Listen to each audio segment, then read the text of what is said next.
Hello everyone, welcome to the next episode on ABAP on HANA training. In the last episode of ABAP on HANA training, we talked about CDS DCL concept. We also discussed about the association concept in core data services and also talked about AMDP can be plugged into a CDS using CDS table function. In today's session, we will go ahead and discuss about the end-to-end POC for S4 HANA, which gives you more insight about creating a Fiori application using UI annotations in S4 HANA. Before I start today's class, I would like to inform all of you that I'm getting constant emails from many of you. And believe me, I'm a kind of person who cannot ignore your request. Maybe due to my busy schedules and other training programs which I'm conducting in parallel together with my job, I will not be able to give you the response right away, but you will definitely get response from me. Maybe in terms of a video or in terms of an email. Sometimes I give only short hints in the email to you guys. I don't put the complete end-to-end solution because I don't have that much of time to sit and answer everything. But you need to understand that every single request you sent is heard from me because I really believe that every single complaint or problem which you face in industry is my problem, it's my issue, and I really need to react to it. It's just that matter of time that I need to react to that problem. Moving on the same note, that's why I've started Anubhav Learning Series. If you go and check my website, onlinefurytrainings.com, there is a free learning series which was started for all of you who have taken my training or even those who could not take training but have some information about the technologies. So this is why the Anubhav learning series was started. The main motive, the main intention of having Anubhav learning series over here in the system is to actually go ahead and explain you guys or touch base upon on the topics which I cannot cover as part of my course. That's the main motive of Anubhav learning series. So don't think that your mails, your feedback is ignored. Everything is there in my heart, in my mind. I never ignore any of your email or feedbacks. You can see the proof of that in terms of Anubhav learning series. You can see the clear response over here. So every single thing you can see I'm offering variety of trainings like UI5, Fiori, Launchpad, Gateway, Web IDE, configuration, OData, ABAP on HANA, S4 HANA Technical, CDS, AMDP, Access Advanced, lot of different variety of trainings. You can look at here, the complete catalog. And in different batches, there are demanding students who demand different things from me. It is impossible for a single human to answer all the queries at same time. But don't think that none of any of your email are ignored. It's just a matter of some time when you will get the response from me as an Anubhav learning series video. Moving on the same direction, I've recently also published the roadmap for Anubhav learning series. Many topics which you guys have asked me, which I cannot cover in my training, are also part of this roadmap to tell you that your questions, your queries, your complaints, or your doubts are not unheard, not unseen. This is the roadmap for Anubhav learning series you can see over here.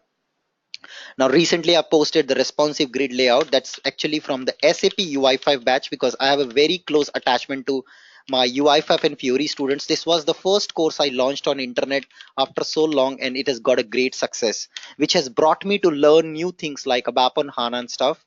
And then I've launched ABAP on HANA. So now I would like to also include some topics on ABAP on HANA. I'm getting continuous email from all of you, and soon you will see getting new videos on ABAP on HANA in the same Anubhav learning series video. The very first feedback which I've got recently from Mohit Bansal, and he want me to record a video on SAP S4 HANA embedded analytics. Mohit, your feedback is not unseen, not unheard. I will definitely do it once I get a proper good use case and demonstrate these things in our demo system. Many times it's a challenge of demo system and the demo data in my system. So I will try to find a good use case and probably cover a 1 hour session on this particular topic for you, and will be published in Anubhav Learning Series. So I want to also include these topics as part of my ABAP on HANA S4 HANA roadmap. The next topic, which was also asked recently by Shekhar, he want me to cover a CDS hierarchy scenario, how hierarchies can be built in CDS views. This was one more request which I've got recently from Shekhar, in fact today. Shekhar, your feedback is in my mind, but you need to wait for some time till I record a video for that. Sometimes I need to also learn myself, ramp up myself to this knowledge. There's one more, cross app navigation from Fiori application to analytical app. Another feedback was, Anubhav, can you also showcase a scenario creating the OVP application using local annotation file in Web IDE? There is one more. Can you show how to expose calculation view using native HANA to OData and then build a Fury app? There was one more. So guys, you can see so much demand, so much demanding requests which I get every day. And believe me, my life is not so easy to handle these things. I got to learn many things before I can present something to you. I need to be also confident, guys. I'm not a superman. Okay. I am also just like a human being like you. I need time to learn these things, to understand the depth of it, and show, so that I can showcase in my style the way you can understand. I can also go to internet, simply copy paste an example and demonstrate. But then what is the difference between me and other trainers? I can only showcase things to you when I know them better, and I can showcase it with confidence. That's what I can do to you. There was another requirement. Can you showcase a case study where you can use CDS views with AMDP? So that anyways is covered in S4. That are already covered. Today we will be covering that. So as and when more open items will come up, I will keep on adding in the list. And I understand this list progress very slow, but one or the other day you're going to get your answers for sure. So that's my promise to myself. You can see there is a difference between something called commitment and a promise. A promise you make to the world, but a commitment to you make it to yourself. So it's a commitment to myself. You can see I'm sending this email to myself because I have to do these things for you guys. Many of you have written many emails about many of these topics to me regarding SAP UI5 and Fiori, and as well as these topics. I'm bound to do that, and I will do it. It's a matter of time, guys. So please understand my situation and support me so that I can do more and more, get more and more good content for you, which will benefit you. And this is all I will publish for free onto the community because I get a lot of love from my YouTube viewers. Lot of Recently I've crossed 5,000 subscribers, and it's all thanks to all of you guys. And every day I get lot of comments on my YouTube videos on my channel, uh, people telling me that Anubhav, you are a ray of hope for us in this competitive world where people don't talk straight about topics. People talk about lot of things at high level, very high level, and that makes me feel stupid. No guys, you're not stupid. It's just that people, they try to show off more. They are not better than you. Believe me, with me and this Anubhav learning series I've started, you can take your knowledge to a craziest level. And that's all I'm giving free to the community, my love back to the community. Because in Gita, Lord Krishna once said, Ye yathamam prapadyante tam sate bhajamyaham, means more you come close to me, more love you will get from me. So if you want to get more love you give it to it, you will get more. This is the whole world runs on the same rule. Okay. So this is what ye yatamam prapadyante tam sate bhajamim. I always remember and I always follow that. With that, I just send this email. Please keep in mind Anubhav Learning Series. Subscribe to my YouTube channel and Anubhav Learning Series so that you will keep on getting updates on these topics in this. You can also go and check all the videos right on the website. Anubhav Learning Series video, absolutely free, complete source code also downloadable. With that, let's move on to today's class. Once again, just to tell all of you, please don't ask questions in the middle. Let me complete the flow because it's going to be a power pack class today of complete 2 hours non-stop talking. Please let me complete and then you can ask your questions. I'm sure many of your questions will be answered when you listen to me carefully in today's class. It's a very important POC. You're going to experience really good stuff out of it. So suppose you are working in a company as a UX designer, as an architect, as a developer in S4 HANA project, and you've got now a beautiful requirement from your functional people.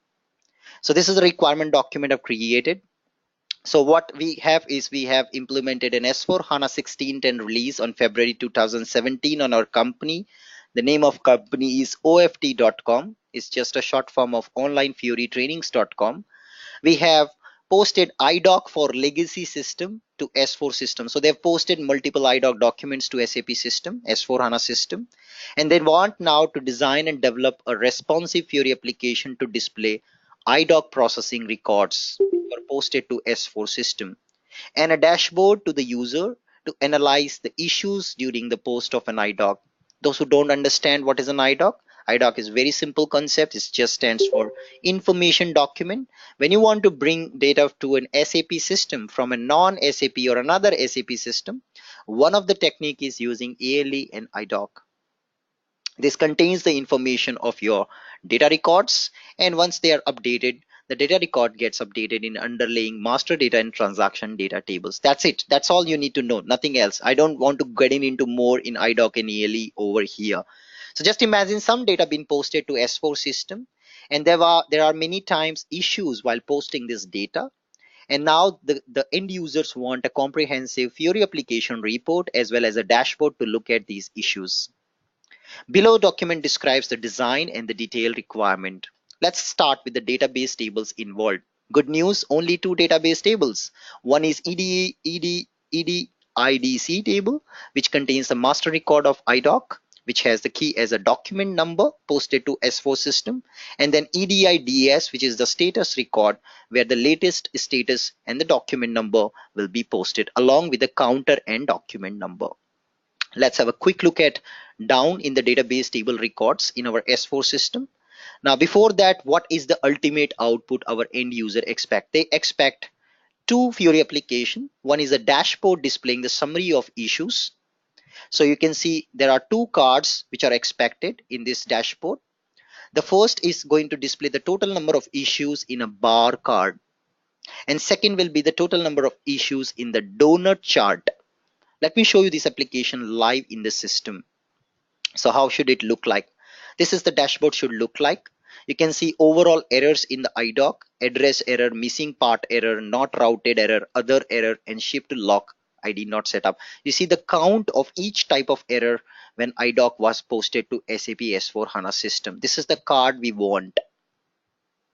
The second card they want is an overall issue status with the percentage. So what is the breakdown of each and every error type?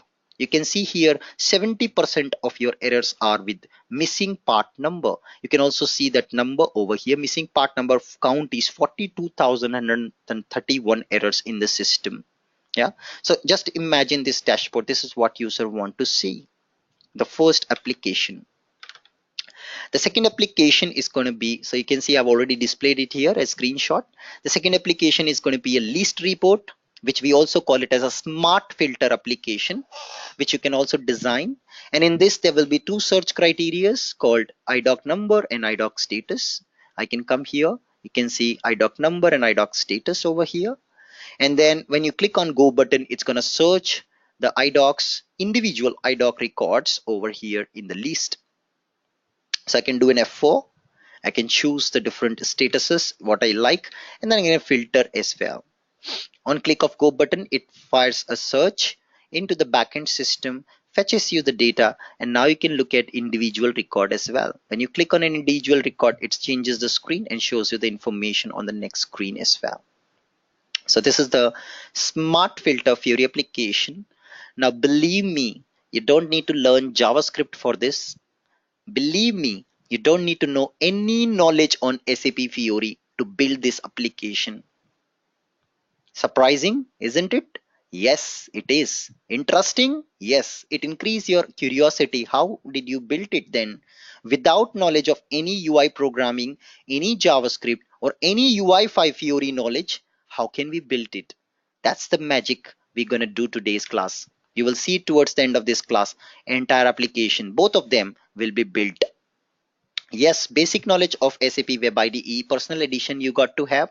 If you don't have, I already showed you a video in my last class which you can follow on YouTube to set up SAP Web IDE personal edition in your local system. Those who have my S4 HANA server access, they all can try this POC in your system. Yes, our system is equipped with the data as well as the required frameworks available in the system to practice this end-to-end scenario. Let's move on to the detailed requirement. So now about the implementation information, this is prepared by the architect. It's a high level design, high level technical design, which is prepared by architect. So first we look at the functional part prepared by a functional expert, or could be a functional consultant in your company, or could be the end users. And then second one comes to the architect. So architect, what he has to say. The very first thing we got to do is read the data from EDIDC table. The document number is the key in this table. You can see here, EDIDC table, there are document numbers which are posted to the S4 system. In the next step, for each of the document number, we got to go to EDIDS table, status table, and then read the record with the highest counter value. Let me show you in the system. So I quickly connect once again to our S4 system, and I show you the database records for each of the IDOC probably. So just one second, go inside, very easy, SE11 EDIDC table, click on display, and just look at some couple of records over here. I execute, and we see lots of different IDOC statuses are available here. I can pick up any one of them. Maybe I pick this one, and then I go to EDIDS table, status table,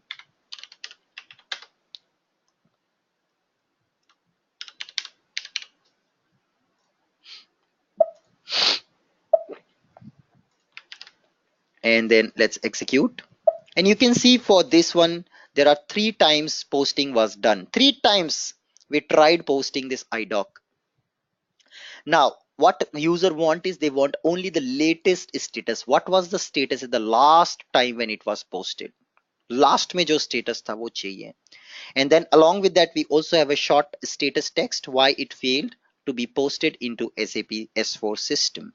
Yeah, so we would need these all information. So we always want the latest update.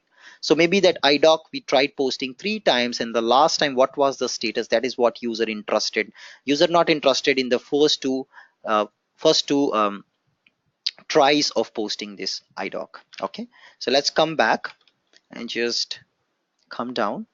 Now I can see once the record with the highest counter value is read, find out the error reason based on 2 fields, stem ID and stem number. So now once you identified the status record, maybe I go back, this is the last one, the latest one. You can go inside this record of status table, and here you will find a column called stem ID and stem number.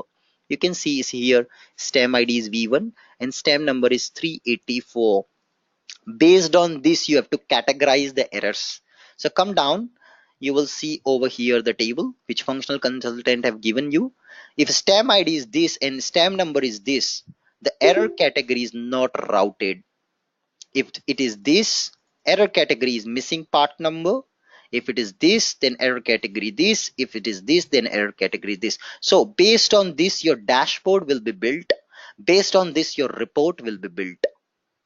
So if you look at the dashboard, you can see these error categories: address error, missing part error, not routed error, other error. All that is coming because of this comparison. And this all logic has to be inbuilt to your CDS view. We are not going to write single ABAP code anymore. We're going to write this into CDS view. CDS view is going to get creating a HANA view behind the scenes, and this calculation will be pushed down to SAP HANA to best leverage the SAP HANA for S4 HANA, guys. Coming back, we have to also do aggregation, calculate the sum of issues pertaining to each of the type category. That also should be done with the CDS view itself for the dashboard. Now, reading the following fields from the join to different tables. So these are all the fields. Now coming to the second requirement for the released report. So first one, this we have to do it for the dashboard. Then for the detailed report, we got to do this. In the detailed report, then we've got to get these fields from both of these tables, and then we got to join them and display them. Now coming into the shoe of a developer, what a developer got to do. So I am working as a developer as Anubhav in this team, and this requirement boils down to me. So architect gives me this much information, that's it. It's up to me to now utilize my expertise of CDS, EMDP, everything, and then build this. So what all the steps a developer has to take? Let's get started with these steps. Very first step, create an interface view to determine the maximum counter per document. So you can see here one idoc could have been posted 3 times or 4 times or 10 times or 21 times. I don't know.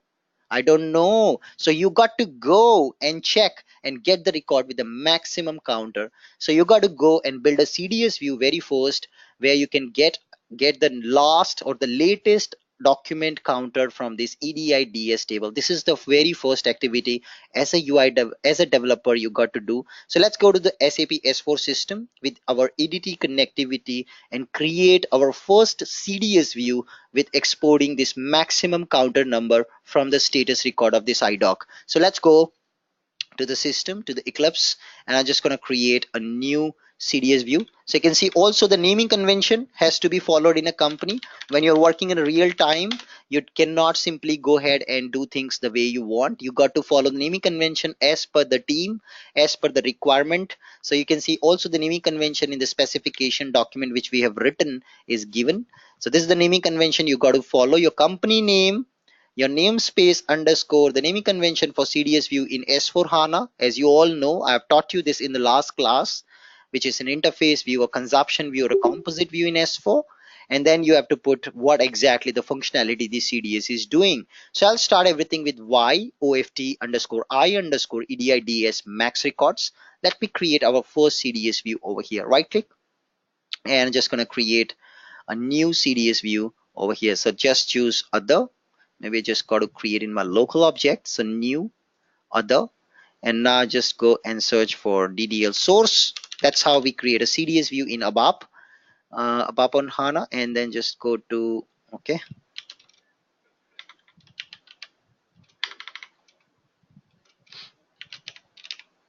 data definition.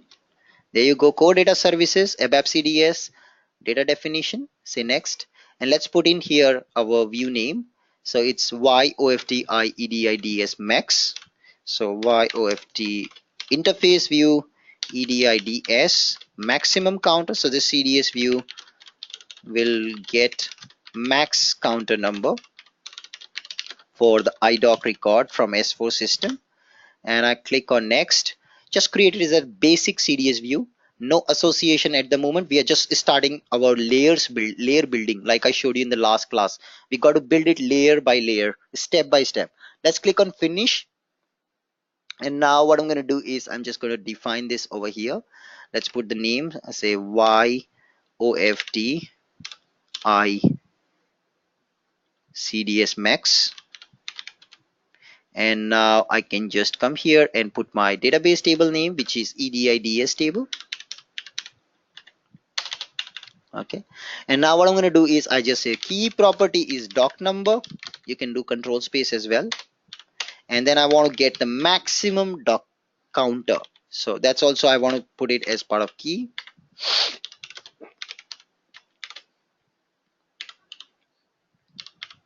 This is the field name, guys, max counter. Just put a space here as counter,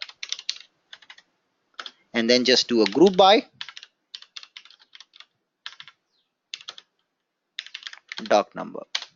That's your CDS view, which is going to give you the maximum record, because that's what you got to do. Ultimately, you got to get the status and the dashboard count for only the maximum last status, guys. Remember that. That's our first CDS view. Let's move on and create the next layer. Where now we're going to join this EDI DS table with the EDI DC table, the master table with the header table. Right click, let's create the next CDS, new data definition one more time.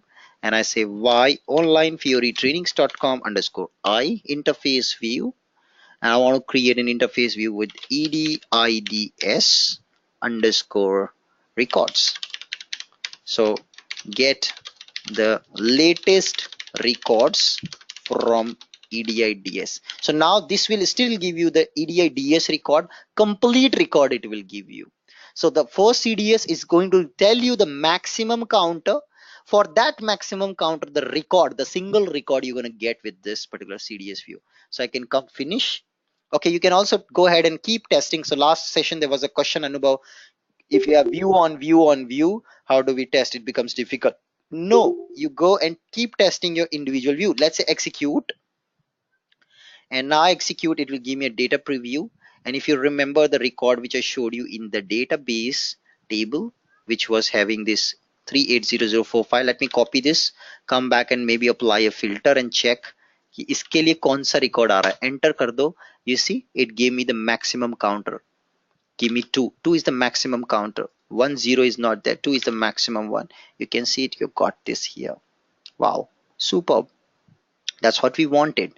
Now once this is done, let's go to the EDIDS records and let's just put some name. Okay, it's good practice to put this in the capital letter. Record. And let's put the data source. So now I'm going to join this max CDS view with my EDIDS because I want the complete record information. Guys, right now I'm not putting any S4 HANA relevant CDS annotation. Okay, I'm not putting that. Inner join, you can also put association with my previously created CDS. That's my CDS view name.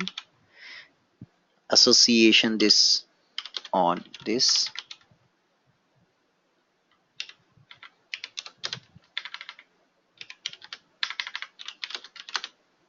Sorry, association to this on.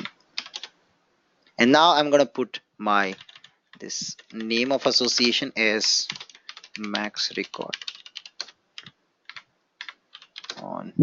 And let's do control space and inject right now everything have come up, and let's join them with the record counter. So dollar projection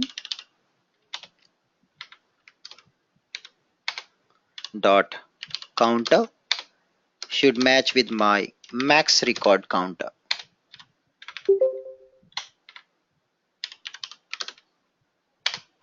Wow, that's it.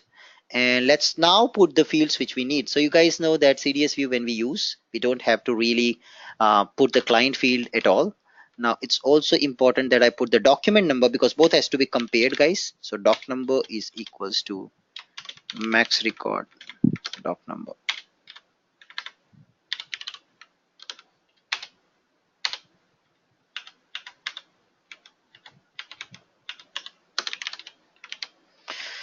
Cool.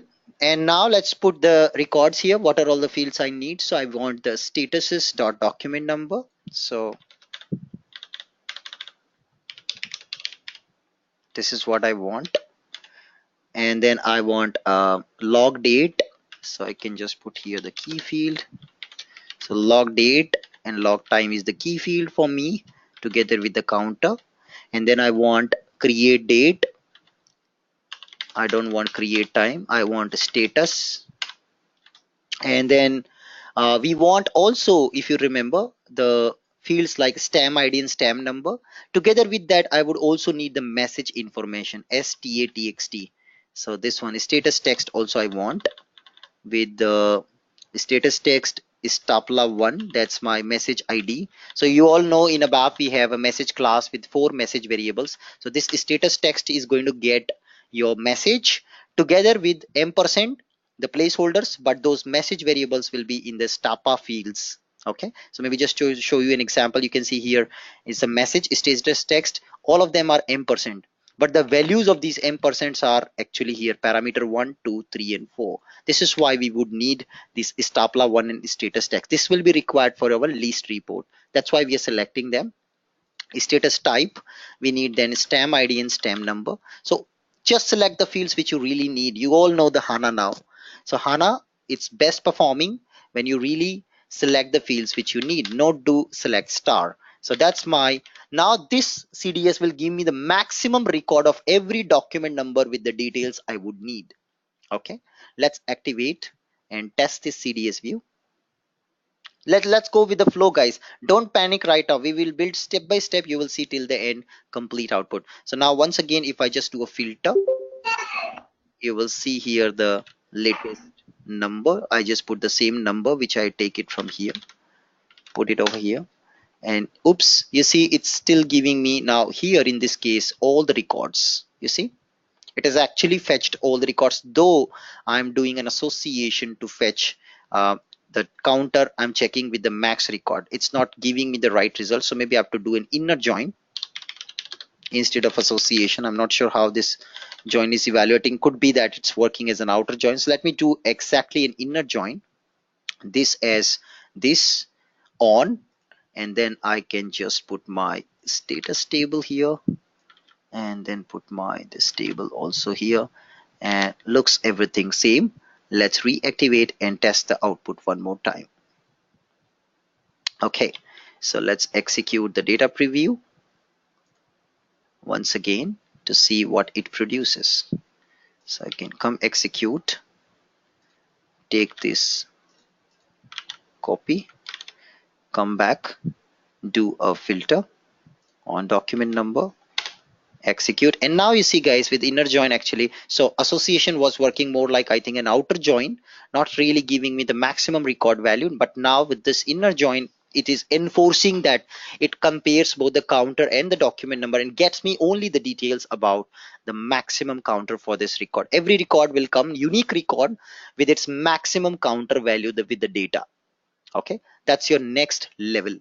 Let's move on to the very next level. And in this next level, now we got to join our result of EDI-DS, which we produce now with EDI-DC, the header record table. Okay, so that's what we got to do. And then if you remember what they were saying in the document, they're saying that you got to compare the stem ID and stem number and determine the category at runtime, what category of error it is. So this category not getting anywhere in the DB, you got to create a virtual column called category over here. Okay, this is what you have to do it, guys. Okay, then only it will work. So let's go to the next view. So I'm just going to create the next view, joining it.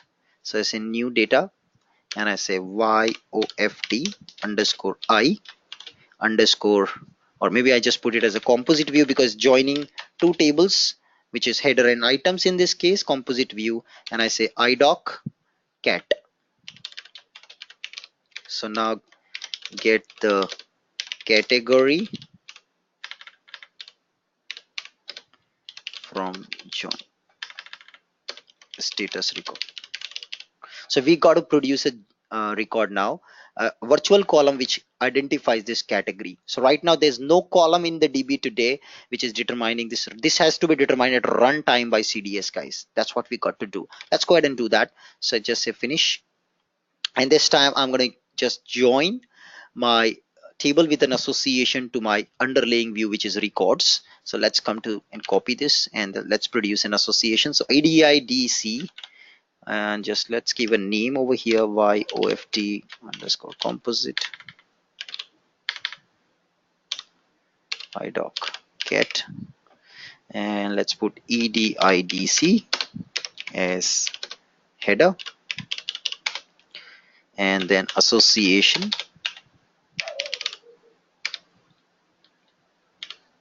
one to my view as items. You can say items or you can say details on. And now let me just add here all the fields first quickly. Just go on the top and then say dollar projection. dot document number, compare it with detail dot document number. That's it, guys. That's my join condition in my view. And now it's time to determine the category. So let's quickly select the columns which we really need. So we need document number from our header view. So that should be the key of this CDS. So this should be from the header table. We want this document number. Then we need document release. We need status of the document. We need created date, creation date, create date. So let's come down and see where is create date. If we have it here, CR date. These all fields I don't need. I'm just removing them. So we need create date. Yeah. Document create date, document create time. And then I would need certain fields from my association. So let's get them. The join has to be always performed. So let's get those fields from this association. So I need the stem ID as stem ID. And then I need detail.stem number. This is what is determining the category. And now watch, guys, what I do. That's the beauty CDS is built for. You remember CDS in extension of DDL, DQL, and expression language. So now I'm going to write a case expression. Case when my stem ID from detail, okay, when my stem ID from detail is equals to something and my stem number from detail is equals to something. If this is the case, then I'm going to return 1. Okay, I'm going to return 1. What is 1? I will tell you that how to identify that what is that 1 is. Now guys, when you're returning such a 1, sometimes you may get into data type errors because system may go in overflow in counting. Later point of time, we got to submission, we got to add up all the records which belongs to a category. Look at the requirement. What do they want ultimately? They want a card to be displayed with total number of issues. You see, 1830, 42,031. They want to count. Now sometime if you just put 1 and the system determines the category as type may be an small integer, there will be an overflow error which may go up. So in that case, you got to cast your this 1 to a data type. How do you do that? So you can just say cast 1 as data element name. So I say issue in order. There's a ready-made data element in SAP system which I am going to use. So cast this 1 as this data element I'm casting. Okay, and this should be ended as issue in order. Okay, so this is what I have created my first column. Okay, this is what I've created my first column. So this else it is 0, and as a new virtual column I'm introducing, guys, and I will call this issue as, watch out, I will say if this is this, then else this as, and I say first issue not routed. That's it.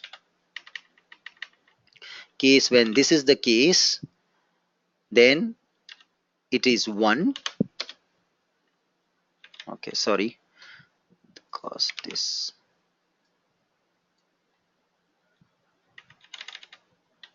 is this, else this, and as not routed. I'm creating a virtual column.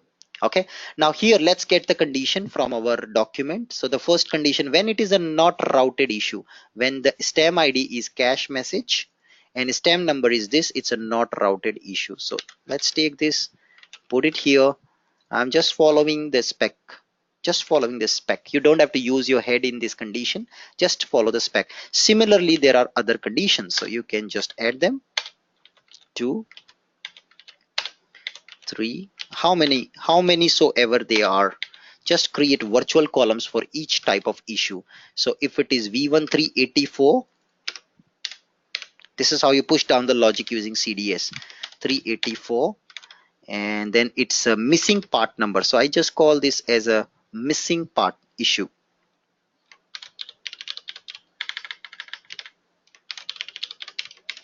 I will show you the output of this CDS. You will understand it much better when you look at the output. The next one is text jurisdiction code. Now I'm not saying this is the only way you can do it. You can use your programmer mind, and you can maybe try out some other ways to build it. Okay, I'm not forcing you to use my technique, but this is what I feel is the best in technique, which I found by looking at this. And this is one of the real POC which I built in one of the company, where they had exactly the same requirement, and I built it for them using same way. This is what is real time is, guys. Many time you guys say real time, real time. This is what real time is. The question is whether you can understand this real time or not. Then comes his address error. If you try to code, then you will be understanding it better, the pain points when you're trying to code this. Next is last one, which is VG140. So if it is VG140, then this is going to be a ship to lock issue. So just say ship to lock. And then last case, if none of these condition passes, then it should go into others category, guys. So for that, you have to put a little bigger condition, where you got to consider every criteria now with an or operator. So let's do that. Or this, or this, or this, and all four conditions has to be or together. So 95 first condition, second condition is this, then we have this third condition, which is to, if none of these satisfies, none of this satisfies, it has to go to the last or other category, guys. The issue should be in other category. So if this is the case, and this should be changed to not equals, if this is not equals to this and not equals to this, and this is also not fulfilling the criteria, none of these criteria are matching, then it should go as finally as others issue. Okay, others category issue, guys. And similarly, now we got to also design a virtual column for final category. So you can just say case statement, and then you can say case when, and again put your conditions one by one. When this is the condition, my output should say the category as not found. Some text, I'm putting the text what user need, not routed. I think you see here, this is the text what they want, not routed. Take this and just put the text over here, and now just put the next one. So let's put our four cases over here. Then this, when it is this, then this, when it is this, then this, when it is this, then this, else others, and as error category. This is my column, guys, virtual column I've created. And then rest of the things from your detail association, insert every element. We can just add them, this status texts, stapla 1 to 4, these things I just use them as it is. That's my report.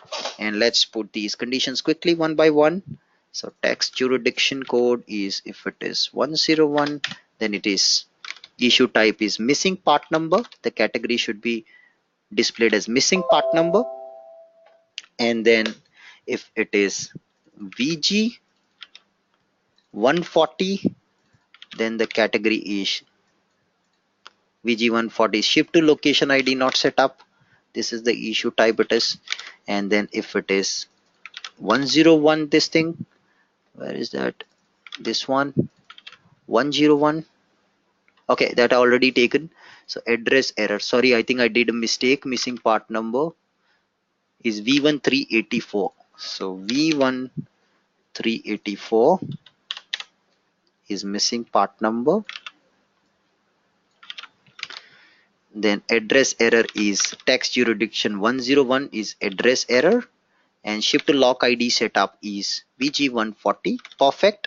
And then finally, else none of the condition matches, then it should be other error category. New virtual column has been introduced telling you the category. This was not coming from DB. This was the requirement. We pushed down the logic to DB. Watch out now what happens when I run the CDS. Let me activate. If everything goes good, it will get activated. Hopefully we'll not get errors. Oops, we are getting.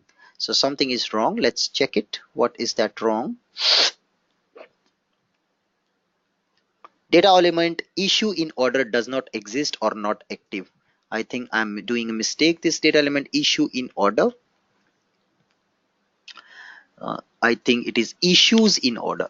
This is a data element name to typecast. So basically I'm typecasting it to an integer 4 variable. I will also show you this data element in above system. So let me go and reconnect to my S4 system because the other one already got timed out.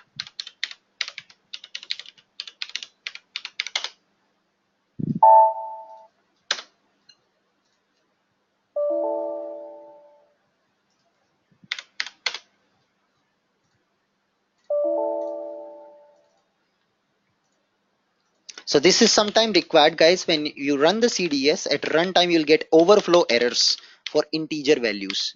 This is why you would still need them, the typecasting. So that's why issues in order. That's a data element. You can see integer 4, which means it can count your digits pretty easily for such a big number. So that typecasting is required. Now let's activate. Hopefully it should get activated now. And you would see now a virtual column category would have got introduced. I run this and voila, you can see, you can now compare, guys, actually. So let's look at v1384. What should be the value? Anybody? v1384, what should be the category of error? Anybody? Look at your functional spec always. Look at real time functional. This is real time. Welcome to real time. Okay, what should be the error as per the spec? Missing part number. Let's look at here. You see missing part number is marked as 1. All of them are V1384. Scroll to the right, your virtual column category error saying that missing part number. But oops, it's also putting in other category. Ideally, other should be 0 because we already have V1384 marked as missing part number. Other should be 0. Something is wrong. Something is wrong here. This other has to be 0. So let's see. I think we are doing a mistake. If stem id is not equal to this and 95, if it is also not this, if it is also not this or not this, then cast it to 1. If none of the category matches, then cast it to 1, else 0. Why it's not working? V1384. So it is V1384. It comes here, it checks the condition. If it is equals to V1384, it is not equals to V1384. If it is not equals to this, I think I've done a mistake. This should be 0. If like this, let's try now.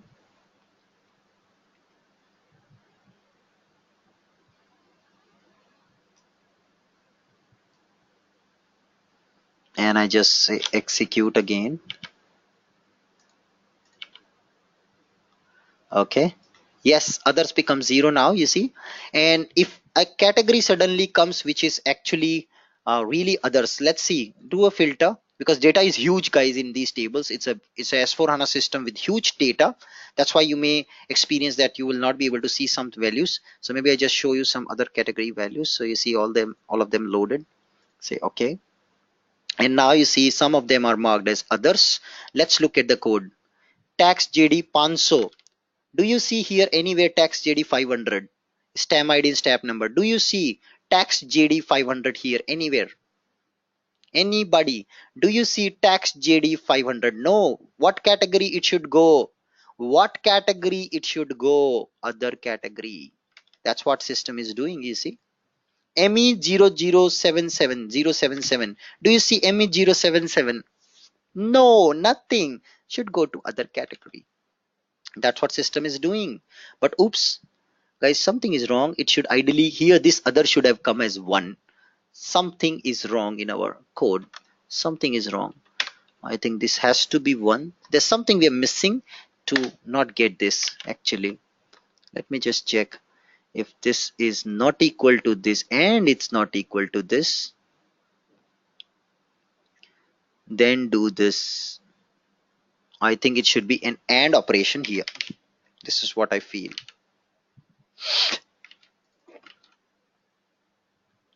No, it should be OR only. If no, will it work? I'm not sure. Let's try that. I feel so. It should be an AND operation. Let's activate. Ideally that should come as 1, other should come as 1, because it should add up to the counting of 1 into others category. That's what the requirement is. So let's go back and again see an error category and put others. Next. Okay, and now you see others is coming as 1 for all of them which are not matching. And let's see the other things. So maybe just remove this guy and put not routed. That there other should come 0. You see other is coming 0 in this.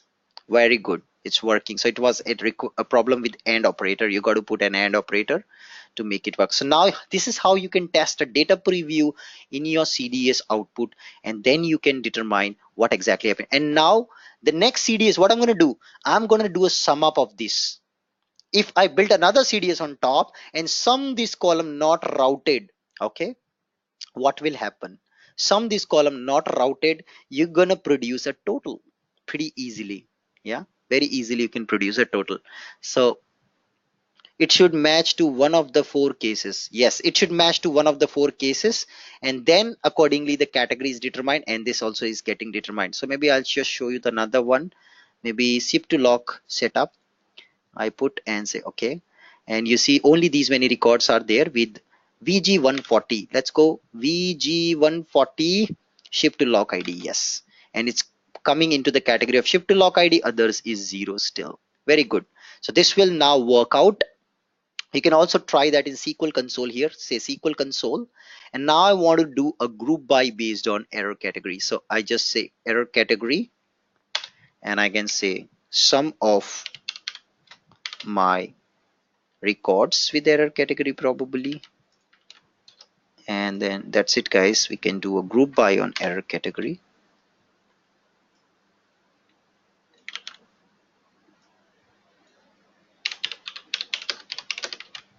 and let me execute.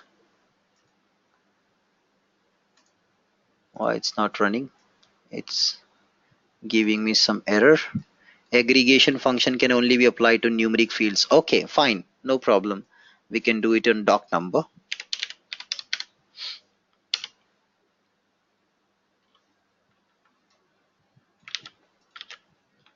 That's an integer column. Okay, it's not accepting that. What is the issue? Only numeric field. Okay, maybe we can just do a sum on maybe I just do it on one of the numeric field, which is probably, let's say, other. Okay, you can just do it on other, the virtual column I'm using, other.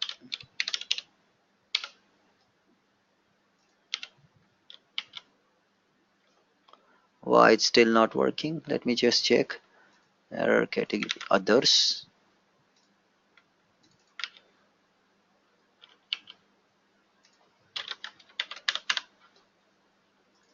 It should be sum guys, it has to be sum, because I want to do error category sum. Select statement is allowed. Invalid query string, only select statement is allowed. Okay, I cannot run an aggregation guys here in select console. Actually, sorry, I cannot do that. So maybe we cannot test it over here. We have to create a CDS on top now. So let's create a CDS where now I am going to categorize and count them, and that is going to be final consumption view for your dashboard as well as your list report. Let's do that. So now remember guys, who is the consumer? Remember, do you remember my last PPT? Who is the consumer here? Who will be the consumer of this CDS? Can anybody tell me? Who will be the consumer of this CDS? Anyone? Who will be the consumer of the CDS? Fiori UI guys. So you have to now use UI annotations. I will show you them in a minute. But before that, let's create a CDS which is just going to do the count for us. So I'm going to go back and create a consumption CDS. So right click, new CDS, YOFT underscore consumption for IDOC scenario.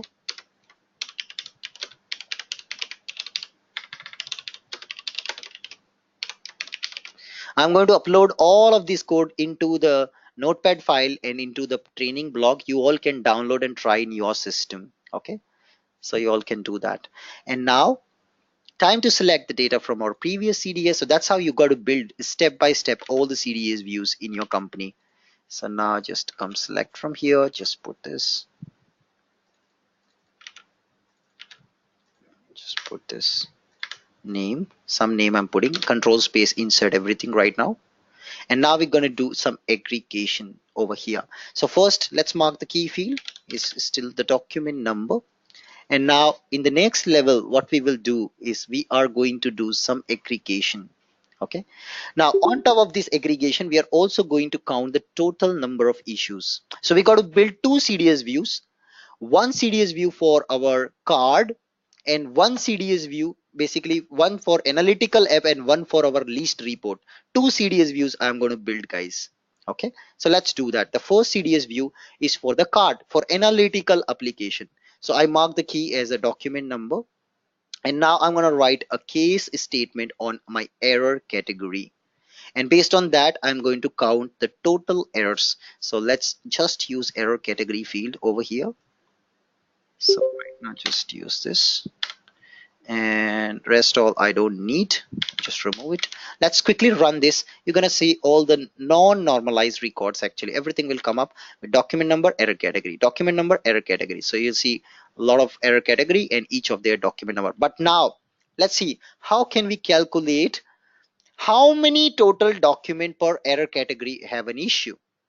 I want to do that, so let's do that. So what I'm going to do is put comma and write an expression. Once again I say sum, and inside the sum I'm going to write a case statement. So case what to sum based on error category again.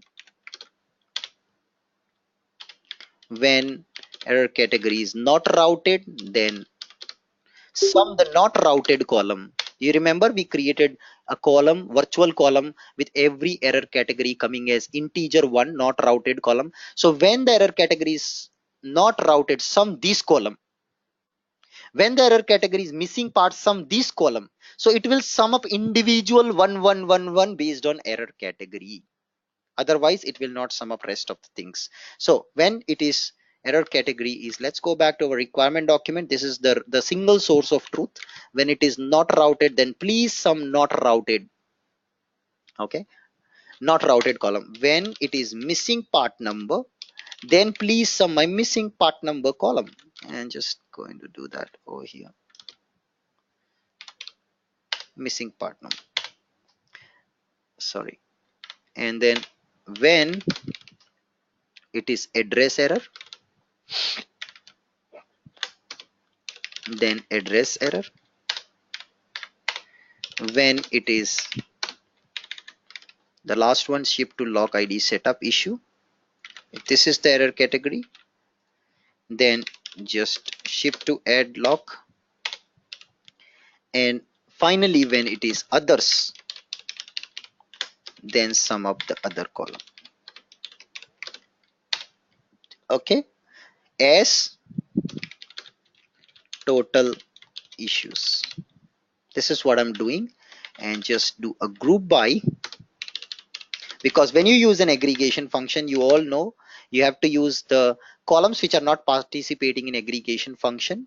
You have to use them in the group by clause. So doc number and error category comes over here. Okay, now it's showing some error over here. Let's see what is the issue.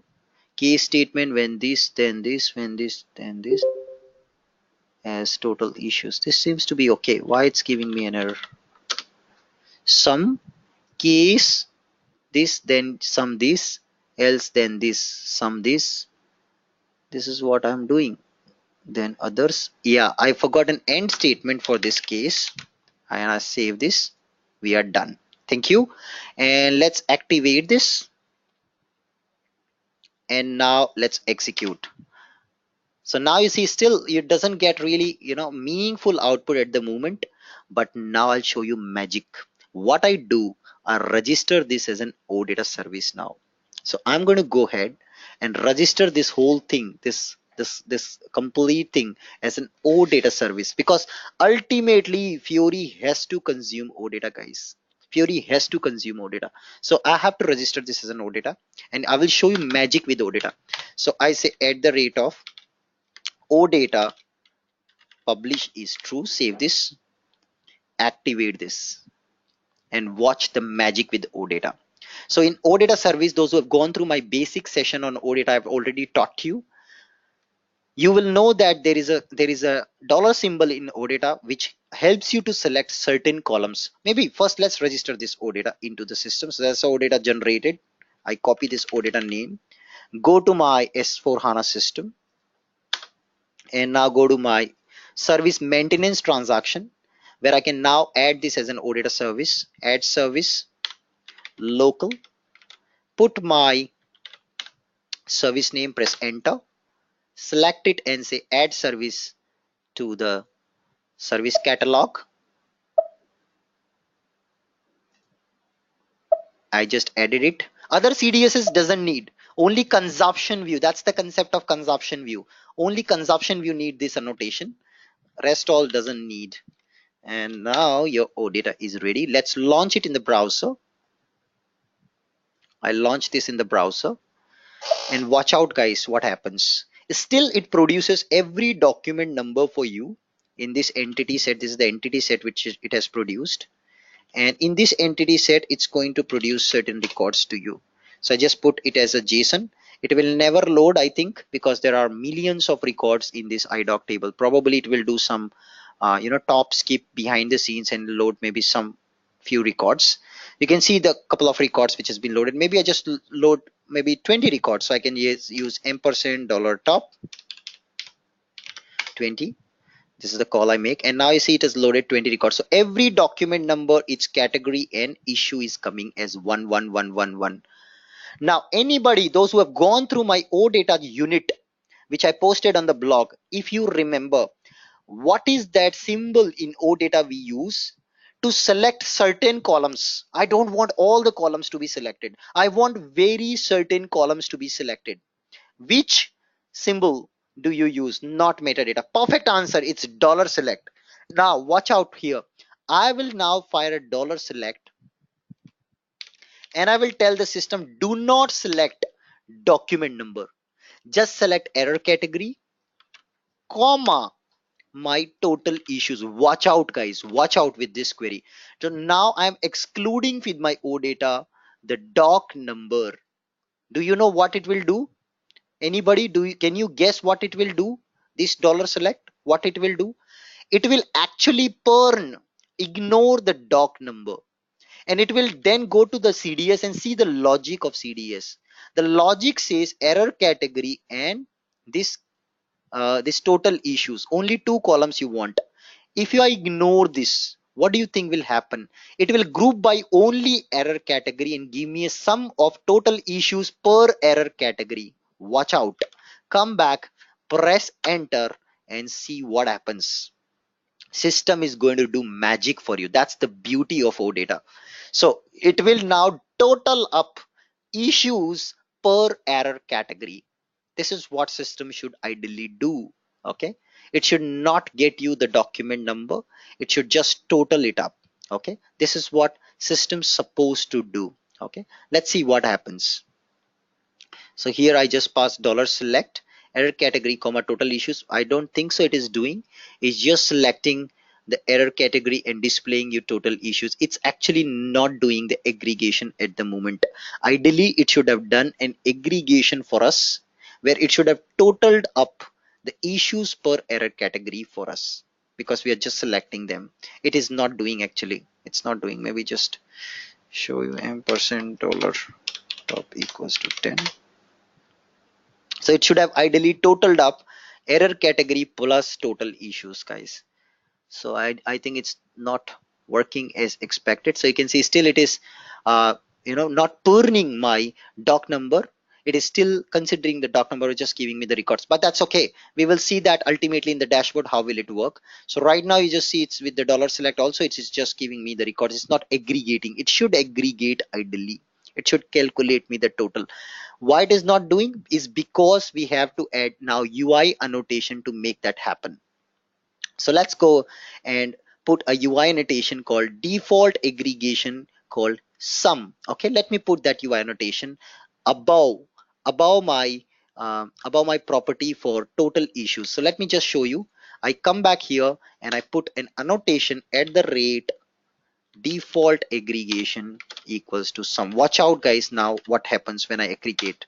So I say default aggregation sum. Whenever a dollar select call comes up, system is now going to do an aggregation on my data. Okay, system is going to do an aggregation on my data on this error category. So let's see what happens. Now I just save this. Okay, why it's giving me an error? I don't think so. We can still activate. I think it's just showing an error, but not really an error. And now watch out guys, I give this annotation and now see the same OData call which I'm making. I remove this dollar top and watch out, I'm still giving two columns again. Press enter. Now default aggregation on total issues is sum. System understand this as a different call. System is now going to total up the issues per error category.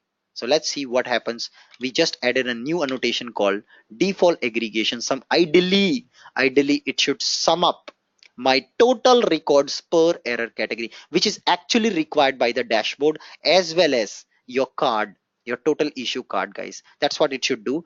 I think it's not really doing that. Maybe just put in another session.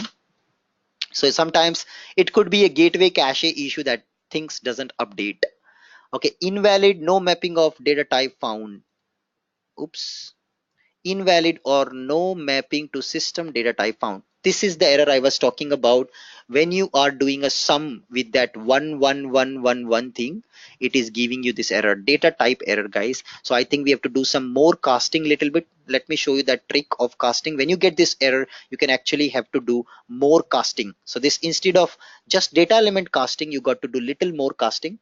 So let me show you that how to do that cast. So first you have to cast this 1 2 as an integer and then cast it to the data element. So let me show you. This one I will replace as cast 1 as above dot int 4. This is what you got to do, and everywhere wherever you have such a one, just replace that and just put it, save it, and let's activate. Now I'm just activating it.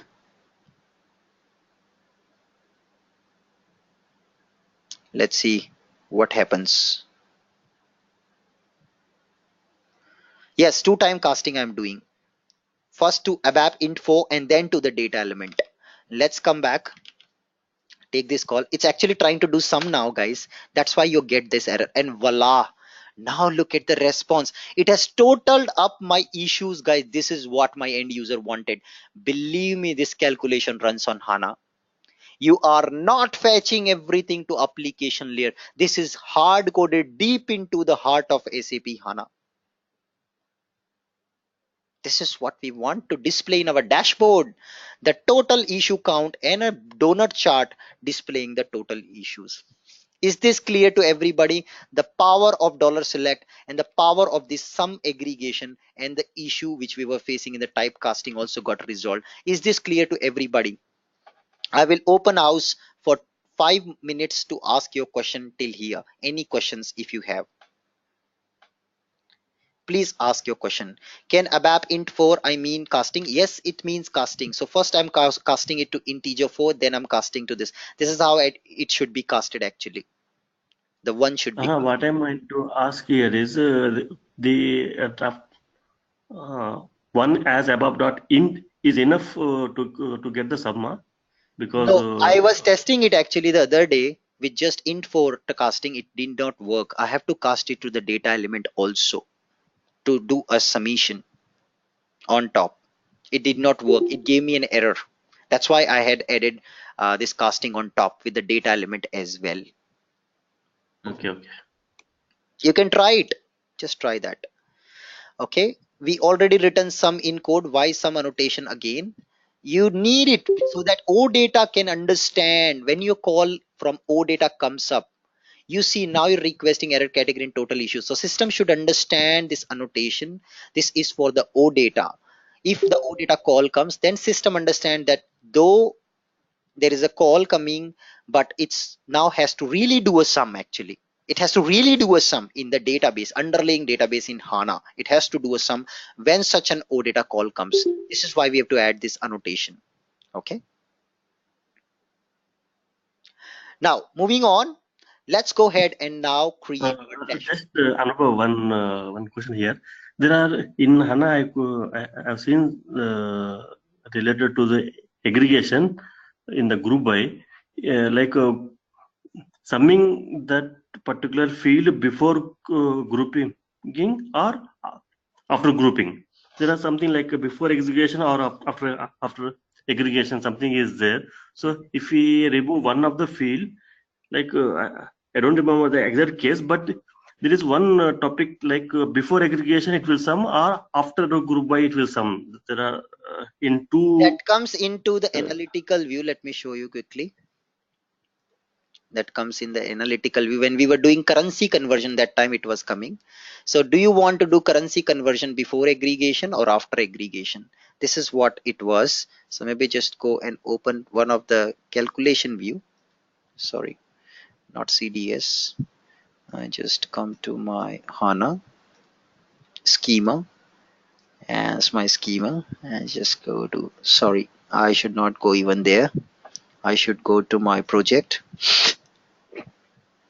and go to my sales gross, and there you were doing a calculated column as a currency conversion, guys. So that's where you would see that column of actually doing that. So converted gross amount, if I go there, double click, you see here, uh, enable client side aggregation, and you see somewhere here aggregation will come. Yeah, I think this is the one.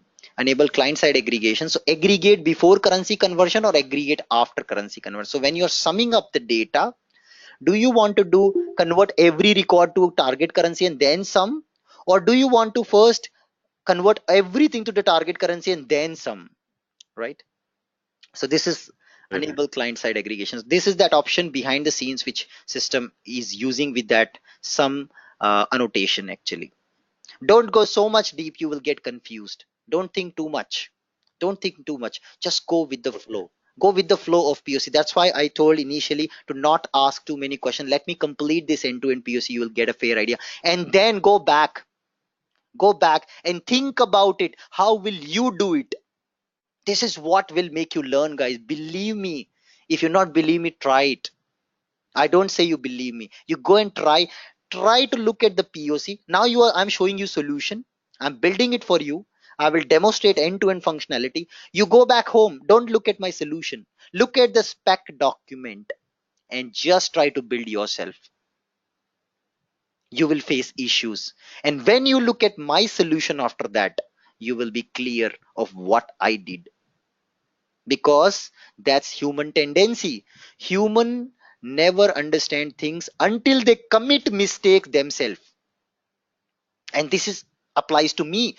When I was building it, so what I did, my company get me this requirement, I started building it. It did not work with me. I was totally confused how to proceed with it. Then I looked at a standard SAP solution of a similar application which SAP delivered. I looked at that, I understand, and then I coded my scenario. I did not get this knowledge from God automatically.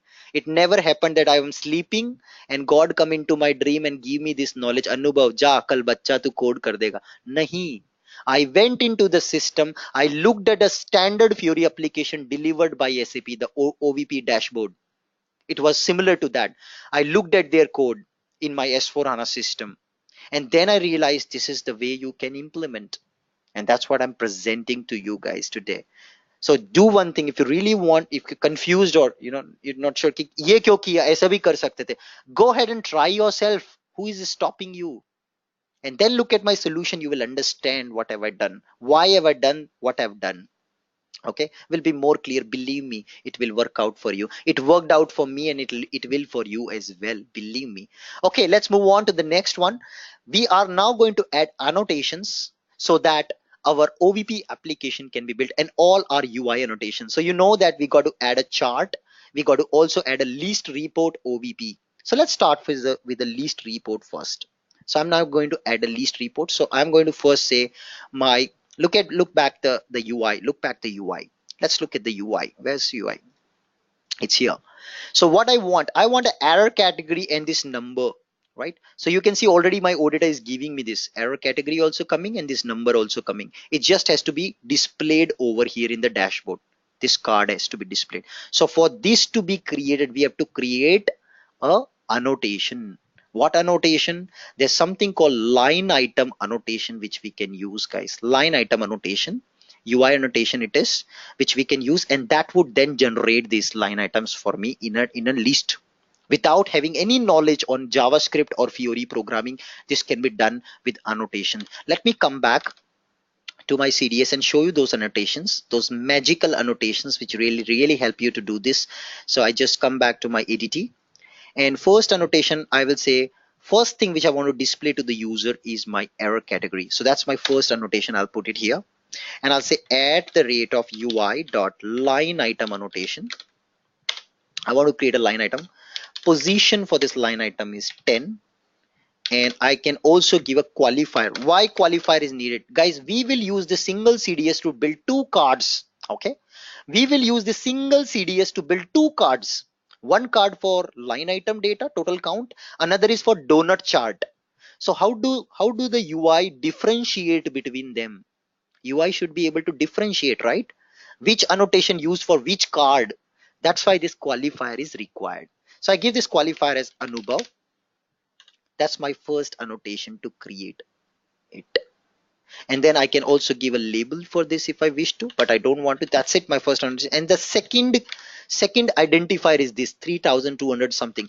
For that, I got to give another annotation, UI line item again. This is my second column in the list.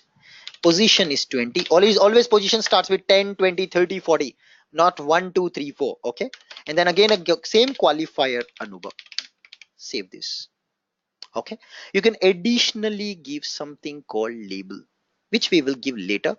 Now remember, guys, this is a measure, this is a number. Okay, this is a measure. The measures are indicated in annotation called data points. So you have to put the type here as data point. This is important so that system can understand it's a numeric value, it's a measure. Okay, that's three annotation values done. Congratulations. Now watch out how I build the Fiori app. Let me activate this. We are done. Okay, this will then produce a annotation file behind the scene, and that annotation file Fiori UI can understand. Remember my PPT, always remember my word. It is always, when you look at CDS view, want to understand, look at from the consumer point of view. Your consumer is Fiori. Fiori is very smart.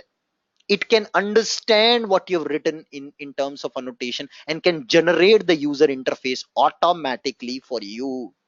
That's what Fiori is built for, the kill. It is built for understanding it, and that's why we coded this annotation, UI annotation for Fiori.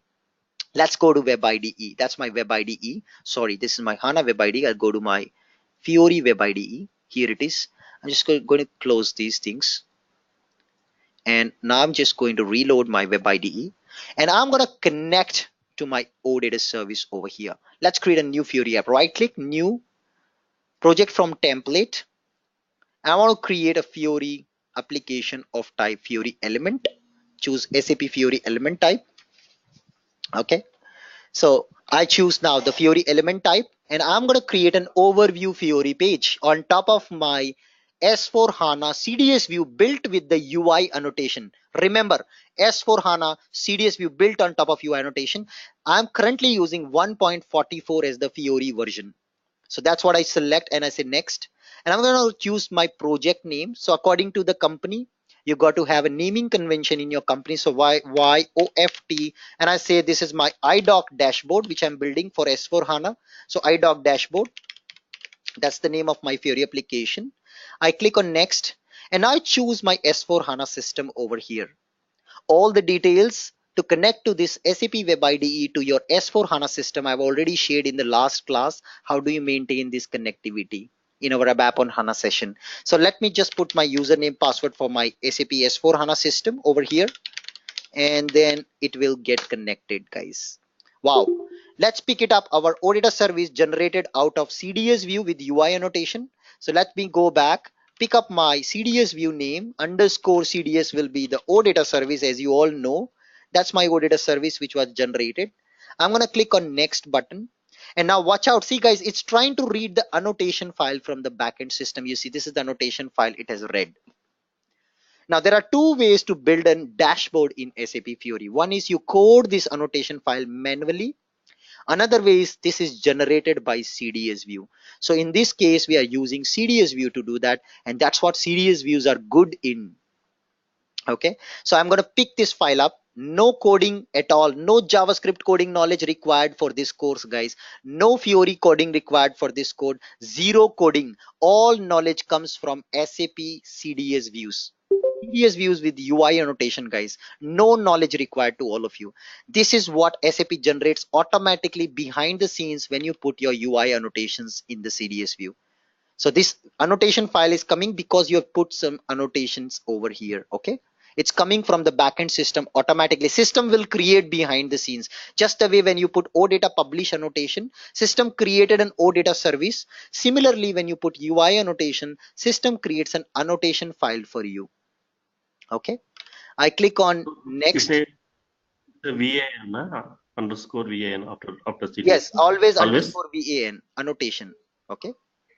Always underscore VN. Let's give a project namespace. You see a preview of your OVP application. This is how it looks like. Wow.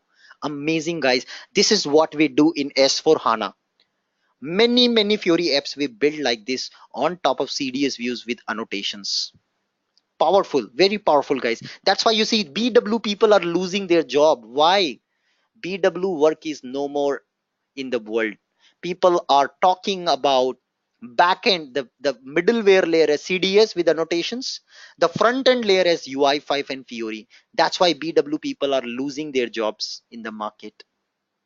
Nobody interested in HANA modeling anymore. People want CDS views with UI annotations and Fiori as a user experience because this can run on mobile and tablet.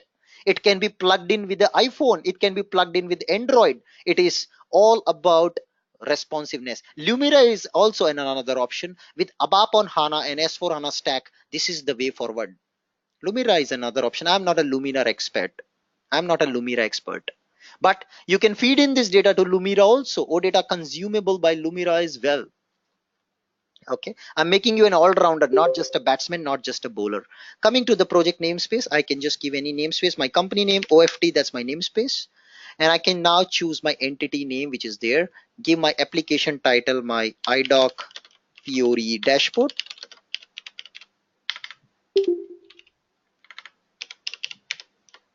Built by Anubhav. And I click on finish. I'm going to upload this code also, guys. Everything I'm going to upload in our training blog.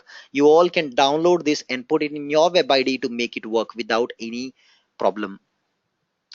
Cool. Let's execute this Fiori app. Done, guys. Done. We are done. No coding.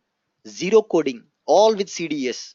I'm just going to launch it in another tab because that's what I love. I don't like launching in the same tab. Launch it completely in a different tab. It's asking me the username password to call my OData.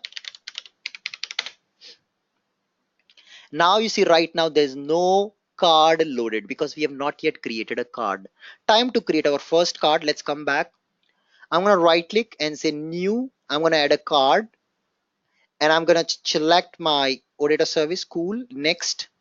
What type of card you will use? Anybody look at the POC, look at the requirement. Which card are they using? This guy, overall error.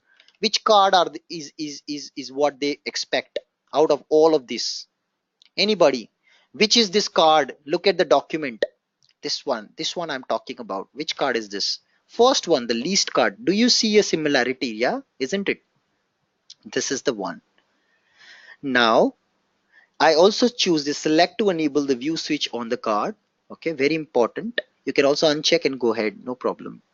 And now entity set name I can select. My title of the card I say iDoc issues. Subtitle I say count by issues. And now guys come down and choose something called data point and line item. You see this line item. What is the name of qualifier you had put? Anybody? What is the name of qualifier you had put in the CDS? Do you remember? Anubhav. Perfect answer, Roja. Perfect, Pratibha. Let me show you in CDS what is the qualifier we put. We put Anubhav as the qualifier. Just come here and put hashtag Anubhav. Okay. Now, that's what it is. And we are done. You can choose the list type. So also say add O data select, because remember we have to do dollar select. So system has to make a O data dollar select call to the backend to read the count and total. Just check this checkbox. Card type is going to be an extended card. List flavor is bar. Sort, if you want to sort based on error category or total issues, you can do that. Sort order is ascending. Okay, so this is all about presentation. How will it look like when you display this card? It should come as a bar. That's what is this bar. It will not come as a table. It will come as a bar. This bar will come.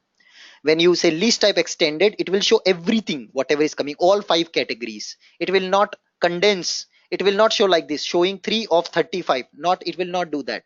It will show everything. All 35 will come if there are 35 records for extended. Then total issues will be the total issues here on the right side. The numeric property, ascending order, it should ascend, is to sort the data in ascending order for issues. Now data point, presentation variant, selection variant, some of these we will be using our next example for donut. Right now we don't use data point used for measures. Presentation variant used for if you want a selection screen also on the top, then you use this. Sorry, presentation variant for initial presentation. What default view you want initially, for that you use presentation variant. Selection variant is for selection screen. If you want a selection screen also, you can do that. Many times in Fury apps you might have seen selection screens on top with a drop down or some additional criteria for filtering. For that reason we use them. Okay, we right now don't use them. And say next. I'm just want to make example simple for all of you. Done. Save this manifest file. It basically adds up some code down here. You can see a card has been added in manifest file. What is manifest? What is all these things? No need to care about it. Forget it.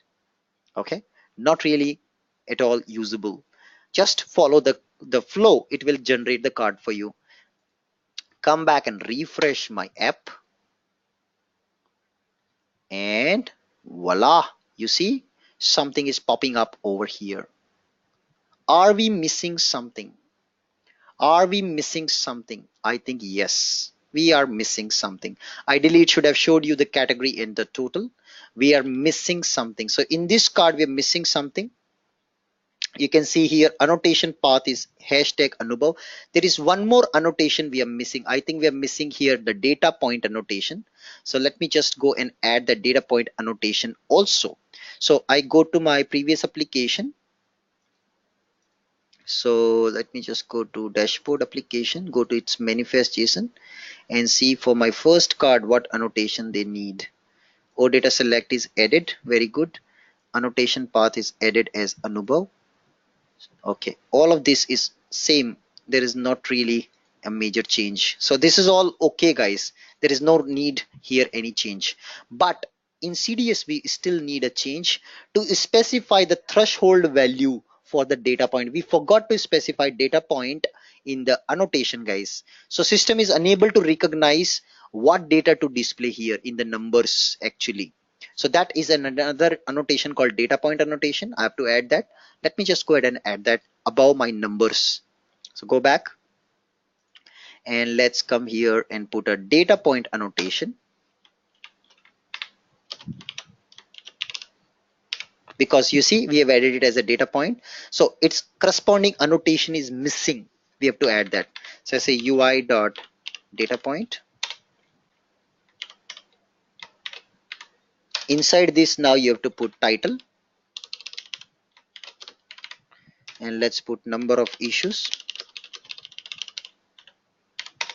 You have to put now criticality calculation. This is the notation. Why this is required? Look at the example again. You see it's coming in the red color. This bar is coming in the red color. Why? You can put this calculation in the system. You can say this bar should become yellow if the value is less than 2000. If value exceeds 2000, then make this bar color red. All that calculation you can do here in the CDS at runtime. Okay, so let me say here improvement direction is target, and then I can say minimum tolerance value and maximum tolerance value. So I say minimum tolerance value, tolerance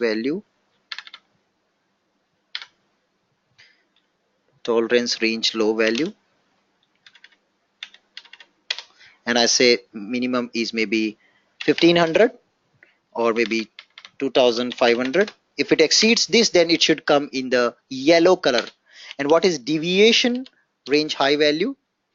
If it even exceeds this value, then it should come in the red color. So below 2500 comes in green color, between 2500 to 3500 yellow color, and above 3500 it should come in red color. That's my data point calculation I have to put this annotation. Let's activate. Yeah, that's a default color coding in UI5. You cannot change that. Okay, let me just save this. CDS is activated. You don't have to again do anything. Just refresh your application. Right click, inspect. Sometime you may have cache issues. Be careful with Fury app. Sometime you may have cache issues. So always do this trick. Open, right click on the browser, inspect. It will open something called a console here. And now right click on the refresh button and say empty cache and hard reload. Use this option, guys. Okay, empty cache and hard reload. Just use this option and let's see what it does. It will cache, it will clear the cache and reload it, and voila, congratulations guys. You see, amazing, isn't it? It has done the calculation for you. Anything below 3500 is being marked in the yellow color. Wow. But you see, it's only throwing 3 categories. Ideally, it should have thrown 5 categories to us. Why it's not doing it? I think there's something else are we missing. Let's see what is that we're missing. We can go to Fury app and you see already list type is extended. That should do the magic already. It should show me all the categories, but it is not doing. I'm not sure. Something I'm missing here. Because of that could be the issue. I don't think so. We already put annotation path Anubhav. I need to check that why it's not showing the remaining items. There are actually 5 error categories we have in total. So in this OVP application, Fury application, we have total 5 categories. Ideally, it should show me all those 5 categories over here. It's not doing, something is wrong. We got to check that, guys. Okay, we will check that. So right now it's just showing 3. Maybe I will check that later. Let's move on and now code annotations for the next OVP card, which is the donut card, which has to show the error category by percentage. So for that, let's add some more annotations to the CDS view. And guys, then you may be thinking, what is the where is the documentation for these annotations? So if you want to know what each annotation does, what are all the possible values, you can of course go to something called SAP UI5 SDK. Just search for SAP UI5 SDK. Go here. And in this, you can go to API reference and search for overview page. Sorry, go to documentation and search for overview page. You can see Fury elements, what are all the type of elements we have, and then you see cards, OVP cards. You can see here how the OVP cards are built. You can see annotation path. You see these are all the annotations which we had. Hashtag Anubhav we have used for the qualifier. And then you can also find here all the UI annotations available and their documentation. So let me just show you.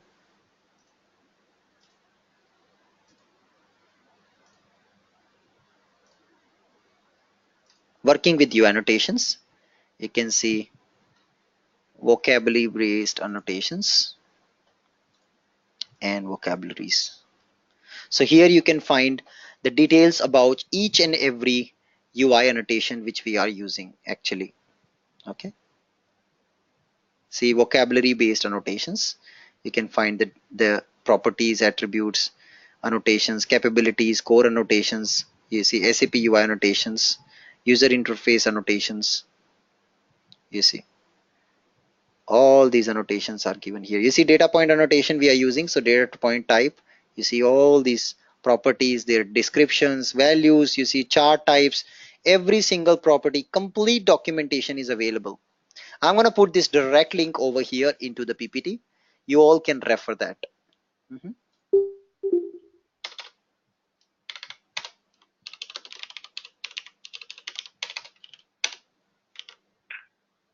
Okay, let's come back. And now it's time to add annotations for the purpose of chart. Okay, so I'm going to add it for chart. So that should be done at the top of the CDS, always at the top of the CDS. Chart annotation is outside, always put at the top. And I'm going to add multiple chart annotation with different qualifiers. Yes, because I can sometimes have 5 charts on the same UI I want. I can add all of them with 5 different qualifiers. Yeah, I can say at the rate UI dot chart annotation, and then I can say this array, and in this over here I'm going to put curly braces, and then let's add these annotations. So qualifier, the first property, and I can say maybe some name. So I can say Jack is my qualifier here, and then I can say title, and I can say issues with idoc, that's my title. And then I can say chart type. What is the chart type I want? I want a donut chart. You see bar chart, area chart, stack chart, pie chart, bullet chart, column chart, multiple varieties of charts you can choose from. All are available with S4HANA in the CDS view. And then I can say, what is my dimension and measure for the chart? Always we give that. What is my dimension? My dimension is error category. And what is my measure?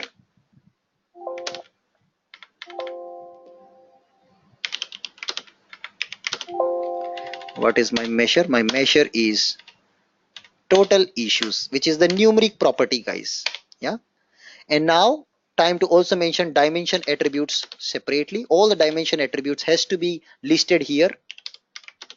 Dimension is error category, and the role of this is it's a category, not a series, because when you create a bar chart you got to create a series on the axis, right? So that time you will use the series, but it's just a category.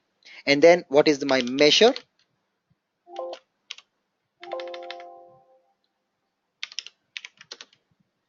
Attributes, and then I say measure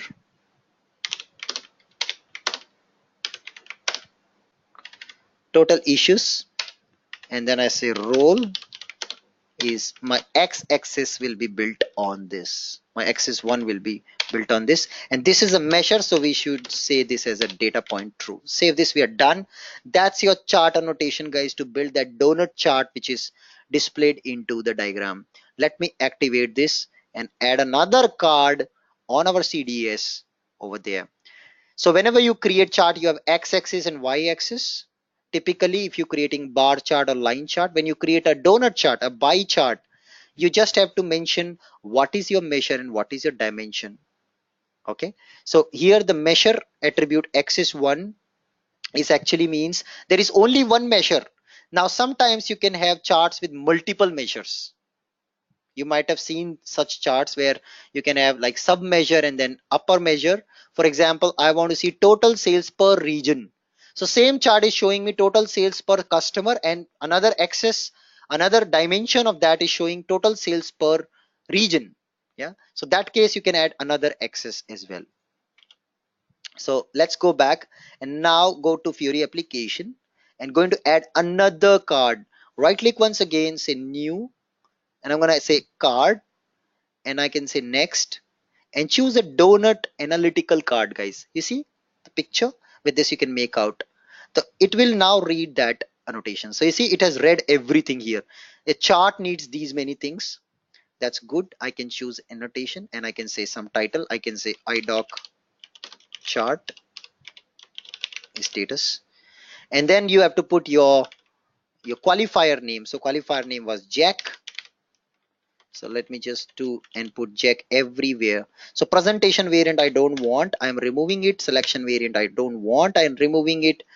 Presentation annotation variant don't want. Data point I want Jack. Identification annotation also Jack. That's it. Finish. You see another card has been added to manifest file over here. Save this. Let's come back. Open the console, right click and refresh, cache and hard reload the Fury application. And oops, where is my next card? Something wrong. We got to restart my application. Let me take that, come back here, paste it. Ideally, it should have got another card as well. Maybe some cache issue. Wow, there you go. You see another card, guys, over here, which is telling you the issues per category. What a magic. Always look at CDS from the consumer point of view. And you see, this also started working, guys. Okay. This guy also started working, guys. Yeah. Total issues started working.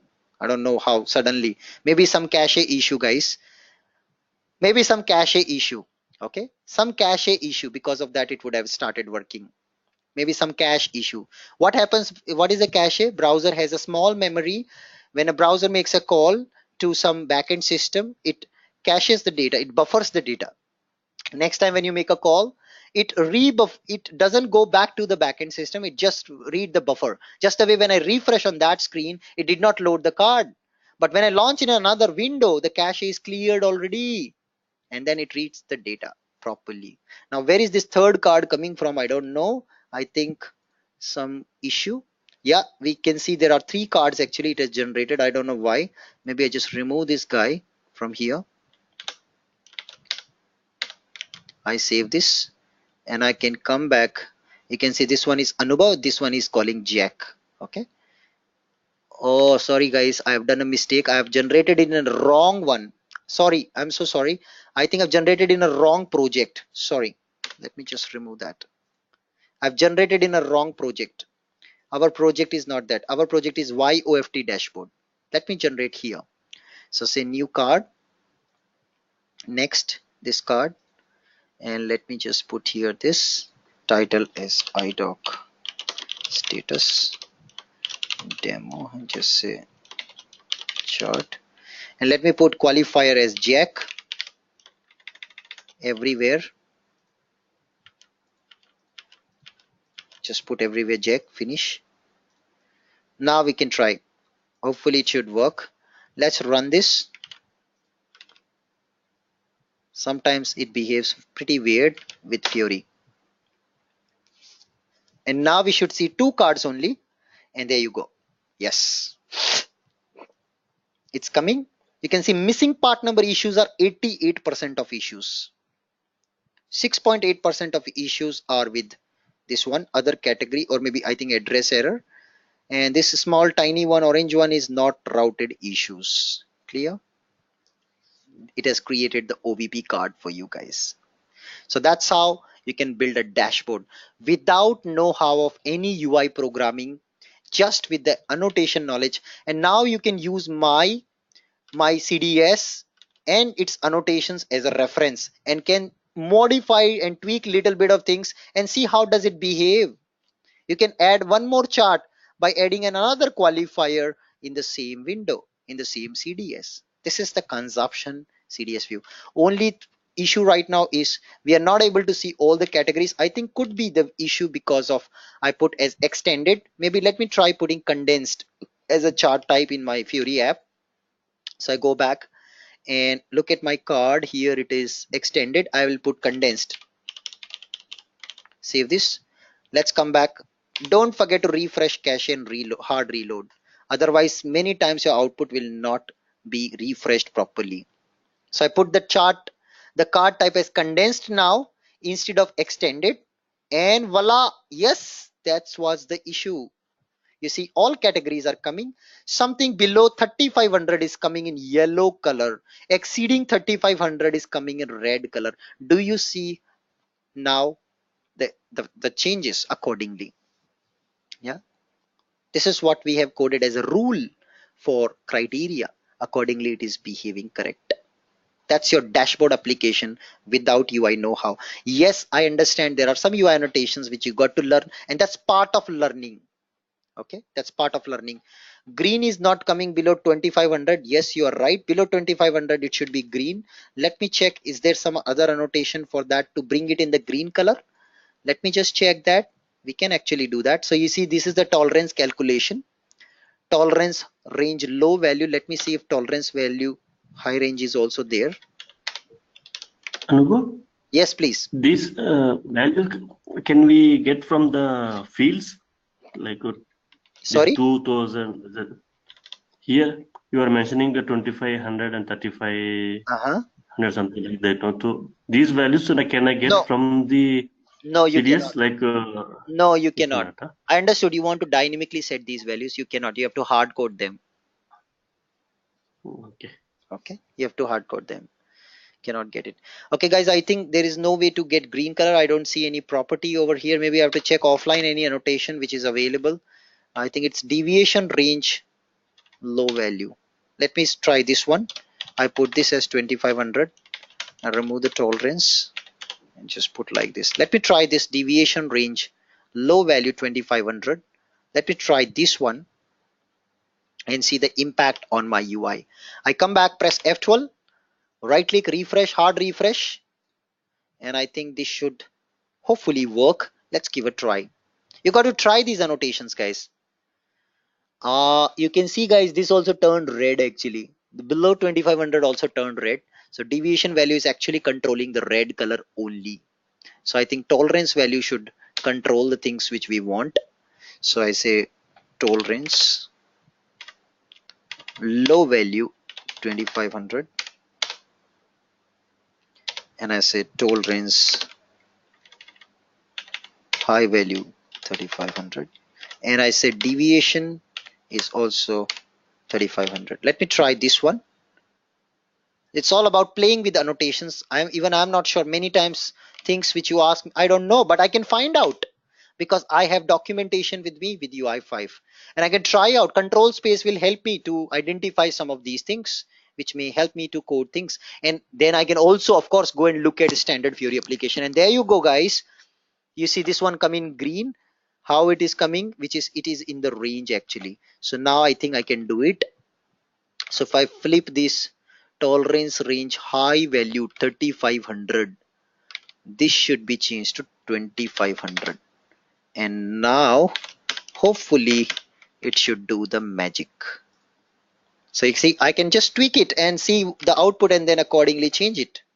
This is all your R&D. You are engineers, you can try these R&Ds. Of course you have documentation you can refer, but first is experimenting little bit and see if it works. Yeah, experiment little bit, and there you go. You see, green color, how difficult it was. Maybe 2-3 tries and we can make that work. Okay, green color about 2500, below 3500 orange color, above 3500 red color. What an amazing application. See, they have not actually requested this. They for them everything is in the red. But now what we did with CDS annotations, we have achieved it. Good for users. User will like it. Yeah, isn't it? Amazing, guys. Let's move on to the next one, Hmm. where I'm now going to create a list report. I'm going to extend today's class 30 minutes more because I have to complete this POC today. Anyways, there are two actually not so important, two topics which we will also put it into the video based mode. One is ALV with IDA, integrated data access with ALV in S4 HANA, and one is with search, text based search in HANA with ABAP. These two topics I am going to cover only with videos in this course. Okay, tomorrow we'll talk about CDS and BOPF integration. Let's take a 5-minute break. We will come back and then we'll start designing our smart filter application, and that is even going to be more difficult. If you see this is difficult, you will even see more concepts will bombard. It will be easy first, and then when the scenario becomes complex, it will become little complex, but not that complex. This was the complex part. Okay, take a break for 5 minutes and we will come back. Okay, guys, there is a question here now. Can we add a button to navigate to another app? No need. The standard behavior for the OVP apps is when you, let's say, click on here, or when you, let's say, click on here, or when you, let's say, click on here, it should navigate you to the another application. Okay, that's a standard behavior. This is something called cross app navigation. Okay, this also can be achieved using CDS annotation, and for which I am committed to create a learning series video. So soon I will create a noble learning series video on this, how to do this cross app navigation to your list application. Okay, I will do that, guys. I will publish that on YouTube. Okay, so watch out that how can we do that. I will explain you how can we do such navigation using CDS. Okay, we'll do that. For that you need to also know a little bit of launchpad, Fiori launchpad, and intent based navigation concept, which needs some time, for which I need 1 hour of end-to-end video for that. Okay, so that is the reason I'm right now not covering that part here. You need launchpad for that actually. Okay, moving to the next requirement. Anubhav, Yes. just one question out of curiosity. Here we saw Fury apps. So the same apps can we load in our mobiles? Yes, I'll show you. Right click on your browser and say inspect, and can you see this button over here? This converts Yes, yes. this converts your browser to mobile device. That's your mobile. Which device you want to see? iPhone, iPhone 6, 7, 8, iPhone Plus, iPhone X. This is how it look in iPhone X. Responsive. This is how it look in iPhone X. Responsive, yes. This is how OVP will look in iPhone X. You want to see in tablet, iPad? This is how it look in iPad. Yeah, that's the beauty. That's why I always say for a bapper also, it's today, it's a need. It's not कर लेंगे देख लेंगे. It's a need. You must do SAP UI5 Fiori. A bapper, you will die. Just stick to a bap on HANA, you will die in some time. You can never become an all-rounder. If you want to play safe, if you want to play long, learn SAP UI5 and Fiori. This is a need today. Believe me. UI5 Fiori plus ABAP on HANA, killer combination. Next 10 years, your career is set. Learn SAP UI5 Fiori. Don't think you are an ABAPer, not for you. If you learn with me, you will learn it pretty well because I am an ABAPer. I was an ABAPer. If you take my blood sample, send it to laboratory, you will find ABAP tissues. I am a core, hardcore ABAPer. If I can do, you can do it. And that's how I designed my course of UI5 Fiori. Don't panic with HTML5. Don't panic with JavaScript. I will teach that in my course. I will not make you feel like you are from an alien world, because my course I've designed in a way that I will first make you fundamental strong about HTML5, CSS, JavaScript, and jQuery. All 4 topics are part of my course to make your base fundamental ramp up done, so that I can prepare that launchpad to launch my shuttle to the moon. Okay, it's all done in my course. You will never feel like you are from a ABAP world. You feel native to this world of UI5. You need JavaScript. Don't panic. You don't need Java. Those who have Java knowledge is of no use for UI5 Fiori. Java and JavaScript, completely different technologies. Their purpose, their design, their their usage, their applications, completely different. Don't panic with the word called Java. JavaScript is required, which is part of my course. It's designed for an ABAPer to learn UI5 Fiori. The very first course. It was a great movement by my side. My heart have told me 4 years back, Anubhav, you have to do something. I've decided to move to UI5. It has changed my world, guys. Believe me, it has changed my world. I was a WebDinpro developer. If you look at back down there, I was teaching Oops ABAP. I was teaching WebDinpro ABAP. Do you know what happened? Nobody now asks for these things. They are just made an entry over here. Nobody now asks for these technologies anymore. I was teaching floor plan. I was teaching workflow. Nobody asked me these things. I stopped getting business at all completely. I sensed the pulse of the market at that point of time. 4 years back, I took a brave decision to move to UI5 Fury, and that has relaunched my career. And today, you see, I am reached to native on application development also. This is my latest and greatest course with excess advance also. I'm covering in this with Node.js programming. Great technology, guys. Don't be afraid of learning. If you are afraid of learning, this is not the world for you. Leave the software industry. Leave the software industry right away. Go to your parents, go to your wife and tell, मैं नहीं काम कर सकता, छोड़ दो, चले जाओ छोड़ के सॉफ्टवेयर इंडस्ट्री, अगर कोड नहीं कर सकते तो। अगर प्रोग्रामिंग नॉलेज से डर लगता है, if you are afraid of doing programming, leave the software industry right away. You are not built for it. Follow your passion in music, follow your passion in dance, follow your passion in writing books, giving lectures, whatever you like. It's not the world for you if you are afraid of coding. But if you are, you think you can learn, you want to progress, you want to stay here, come along with me. I will take you to a long drive, and people around you will see what happened to you. I will do a transformation for you, but you just need to listen to me carefully. You have to do hard work with me. I am ready to do it. You can see my hard work in my videos. I teach with a lot of passion, guys, not just for the sake of making money. Yes, it's part of my job making money, but I teach with a lot of passion. Teaching is my passion, and problem solving is my passion for you. I know all of you are struggling, many of you finding it the right part in this changing environment.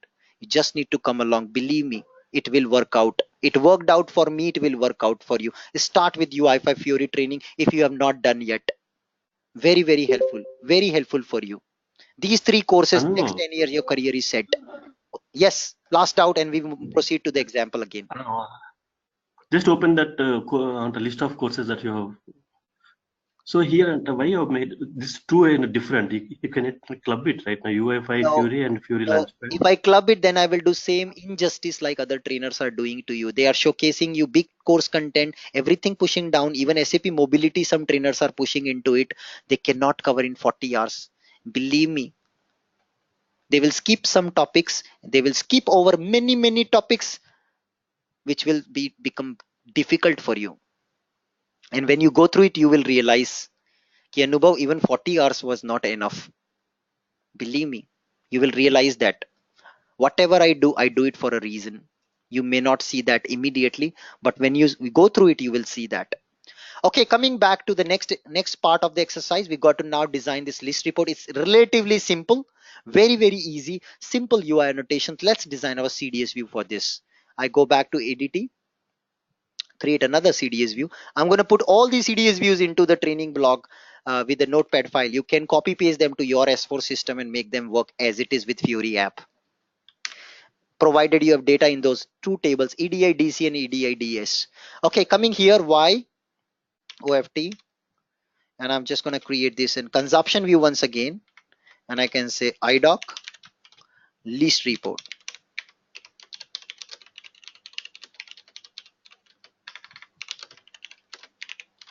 Sorry for my Hindi.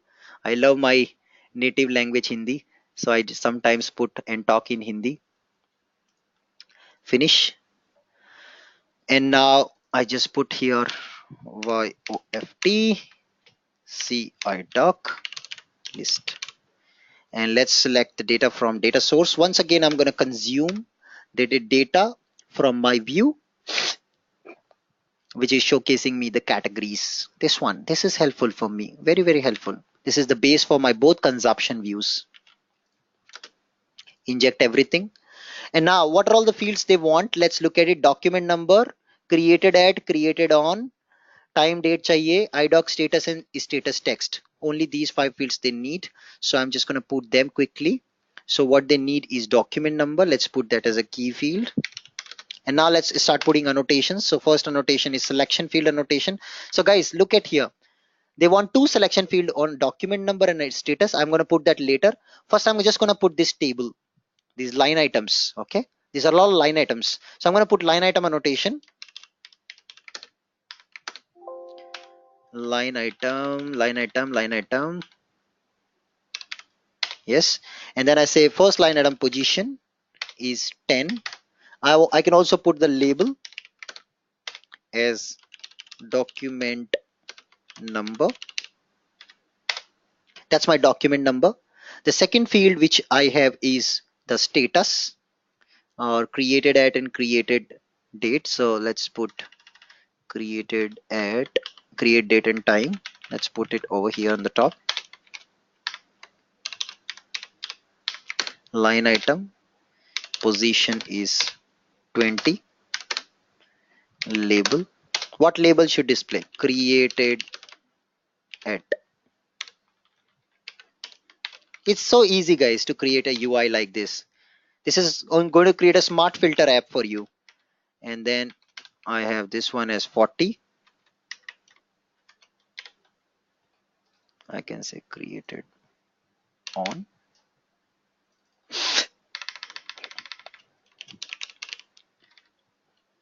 And then I don't want stem ID and stuff like that. Create a date, time, error category, and message text. So error category should come up.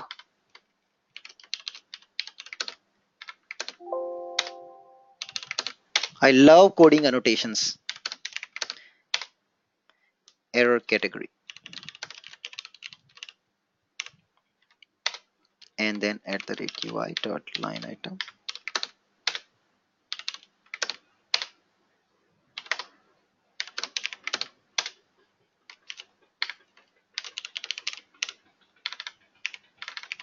Done, guys. We are done with the first part. Let's expose an OData and let's activate. Done. Let's activate this. Go back to gateway. Of course, as usual, timed out. Let me re-log in.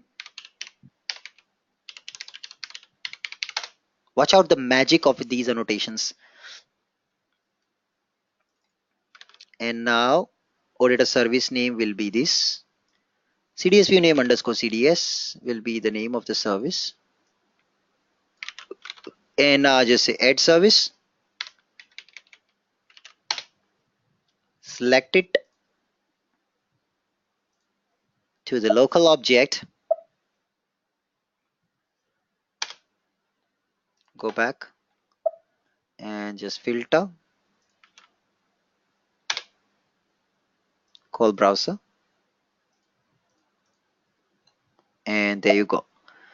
Looks like running. Fine. OData service is created. Let's create our app. Go to SAP Web IDE and just going to create a dashboard now. Project from template.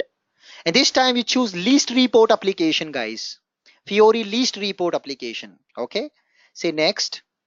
Give a project name Y online Fiori trainings. IDOC.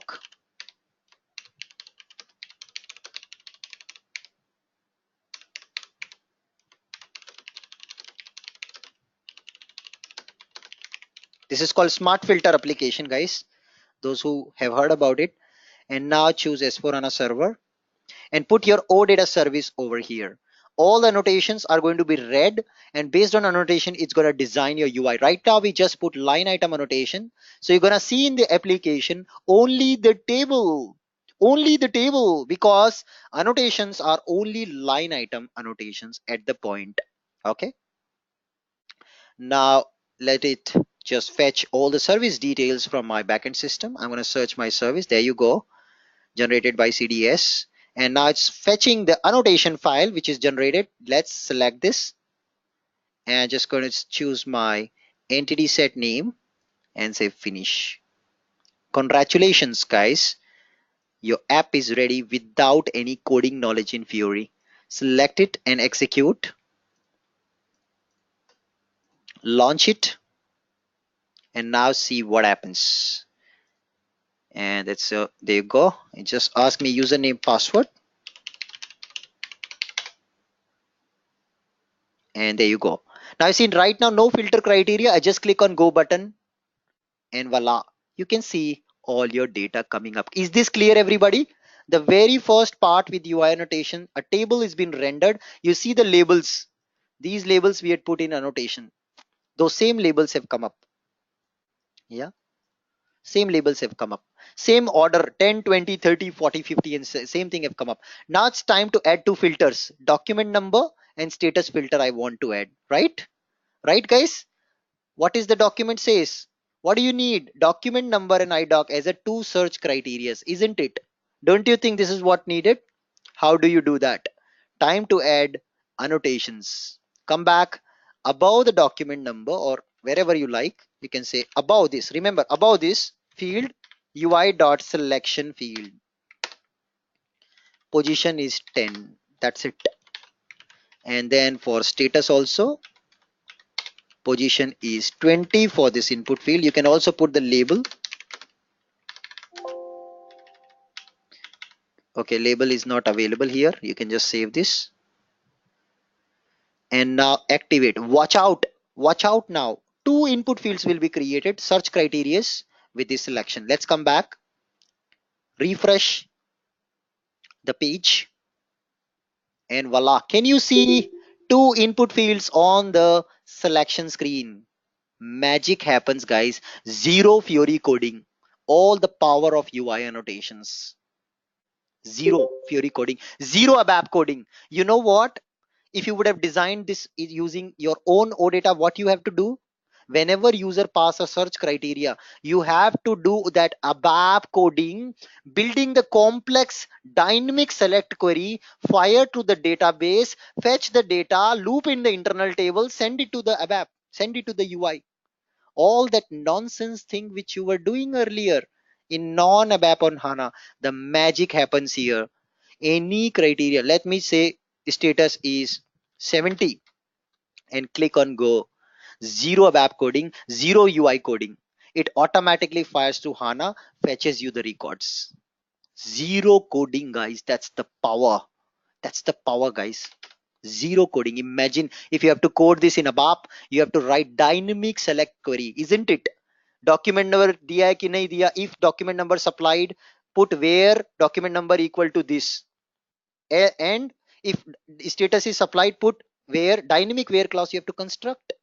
I'm sure you guys know. You can imagine in ABAP how difficult it will be, including these includes, excludes, ranges.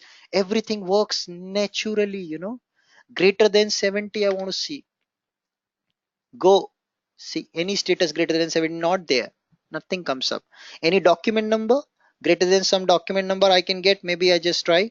So above this document number I want to see. So 198019. I want to say document number is maybe between. Is there any between? Yes. So I can say 190.199.012 to 199.016. That's a range. Okay, go. See, amazing stuff. टूट जाओगे app में code करते करते इसको 50 साल भी code करोगे सारा फिल्टर नहीं सपोर्ट कर पाओगे zero coding guys zero ABAP coding that's the power of CDS and UI annotations hope you can imagine if I ask you to build such an app with core ABAP with all the select criteria sent from the UI handled using your select query that to make sure performance is not affected impossible for humans. That's why S4 HANA penetrating so fast in the market, guys, because it gives you such a power of ABAP on HANA. Pushed down to the database, fetched from the database. That's the power of ABAP on HANA, guys. You can put hundreds of selection fields like this. You can do dynamic. You can say adapt filter. I have more fields. I can also check them up. Error category. I say, okay, go. You see, automatically this error category comes. And now I say I want to see only the missing part number once. So I can come here and say, or maybe I say just missing search criteria. Okay. And it's a pattern search now on the data. It only gets me the missing part number. See, so dynamic. That's the beauty. Smart filter application on top of CDS view in S4 HANA or called ABAP on HANA with UI annotations, OData service and a Fiori application end-to-end ready at your doorstep. Deploy to your ABAP system and mesmerize your users. Superb. Let's add some more criteria. Maybe just want to also add, let's say message, status text, something which has a status text ampersand into it. It contains an ampersand. I want to see that. Say okay, say go. You see, now some messages has ampersand. Yeah, what should happen, guys? This changed. What should you do ideally? Anybody? What is the functional requirement? Anybody? What is the functional requirement? See, ampersand 1, ampersand 2 is being changed. What is the functional requirement? Come on, guys. You have to replace these placeholders with those message variables. If you remember the CDS output, we have message variables. So this is my status text over here. I just quickly add a filter on message text with ampersand 1 placeholders. If there are placeholders, what to do? Just do this. Oops. Oh, sorry. Contains. Where is contains? Like ampersand 1. Not sure. Like, okay. Like I have to put percentage sign, I think.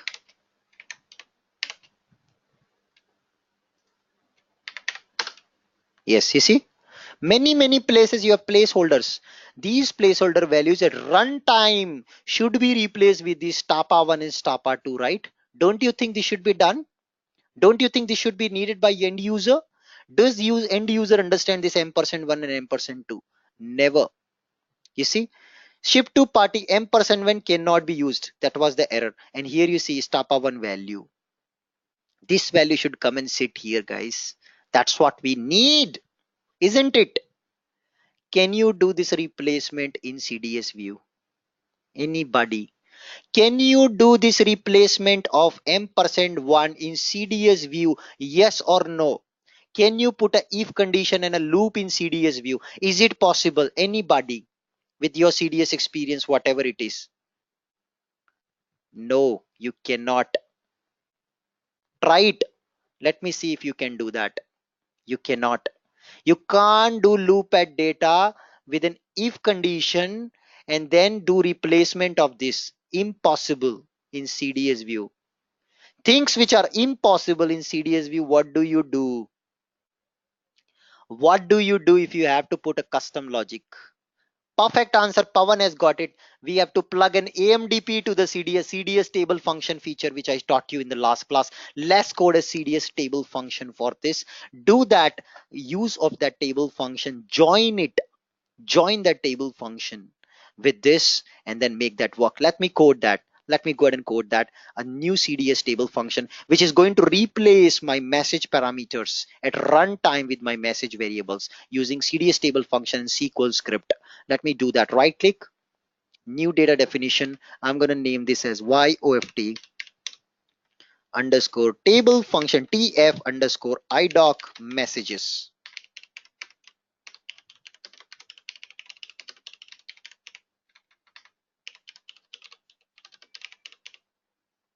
Next, and say table functions, finish, and then say parameter p underscore client. You all know that problem with table functions SQL script.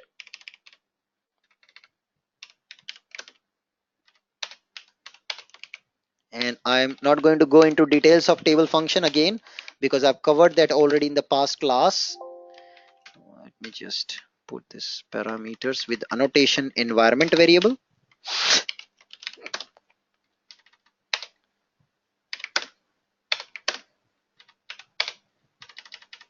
And now time to expose the data. What are all those two fields which I want to expose out of it? Okay, so that is what we're going to write over here, those two fields which I want to expose out of this table function. So I just want to expose out the document number, the client document number, and status text. So complete status text. After replacement, we're going to replace. So just pass the client, the doc number, which will be used again for join, guys. So the data element is edi underscore doc number.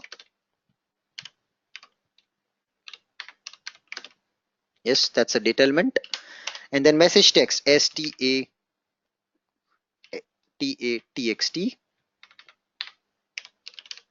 That's a message text of ABAP care 1333. That's a maximum length AMDP can return is a text value. And then I'm going to implement this into a class. Let's reuse our class which we had implemented in the last session. Does anybody remember the class name? Anybody? Do you remember the class name? I don't know. I don't remember. Okay, maybe we create a new class. Won't take much time. We can say YOFT table function for messages. And I say get message. I save this and looks okay. This one here, save this, activate this CDS table function. And now I'm going to use this CDS table function and implement this class. Let's go ahead and code the class. Right click on my user ABAP class I want. Finish. And this is going to inherit from interface, which is the marker interface for AMDP. And then a method which we had coded here for CDS table function. And in that, I'm going to write the complete code for getting the maximum counter for the EDI DS table, and then getting the message variables and the message text for the maximum counter, and then do a little bit of HANA magic with string replacement using select queries to replace my message variables at runtime with the values of the message variables in the status text, and then finally return that status text out. That is what we're going to write a SQL script code now guys. You see the used cases, guys. That's why I was asking you guys to wait till the real-time use case comes in. And this is one example, a very good example of real-time use case. In fact, I used it in my company as well. The same POC which I've implemented for them, the IDOC POC. Anubhav, Yes, please. can you please give a short description about the table functions? Okay, once again, I repeat, this was already covered in the last class. I'm not sure if you attended that. So table function is nothing but an ABAP managed data procedure, which has a SQL script code, which can be called from a CDS view. Sometimes there is a need to achieve something which CDS view cannot achieve. We can make use of table function. It's nothing but an AMDP triggered with a CDS view. Now, CDS generated, the table function generated CDS view can also be used in other CDS views. That's what I will also demonstrate in a minute. Let this class gets created. Okay. And now I can go here. Please look at the previous class video. We covered the table function in detail there with one used case. So here is the second use case. So I say interfaces, if underscore AMDP underscore marker. And then I say class method, static method I'm creating. Let me get my method name, which was here, get idoc message for table function, my CDS name. Welcome to real time world, guys. This is how real time world is. Okay, that's my method implementation now. Sorry, method name is this.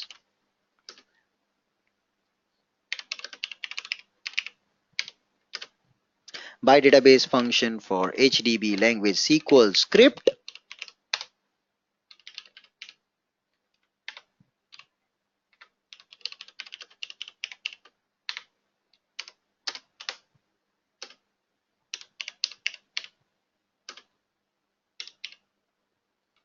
Okay, DIDS table I'm going to use, so I have to put that. And now let's write the code, guys. So I will say get me the max counter first. It's pure SQL script. Pure SQL script now here. So I say select docnum. What you were doing with CDS, you can do that. Now remember one important point, you can't use a CDS view inside a SQL script because CDS views are created in ABAP layer. They have exposure to ABAP layer. In HANA, they don't have exposure, and this whole code runs inside HANA. So you can't use a CDS view as part of using clause. Not possible. TR counter, max counter is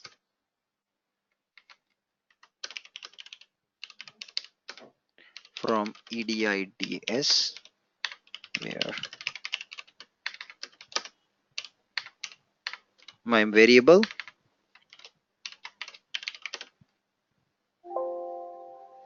what is my variable name for client, parameter name for client is this, use that here. So it gets me the maximum counter for that particular client, and group by doc number. Once I've got this, now I have to get the record values. So lt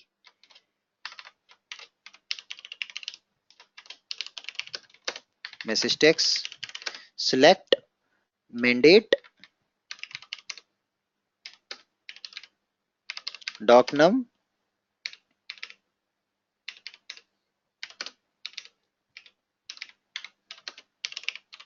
all my message variables, stapa1, stapa2, stapa3, let me use them.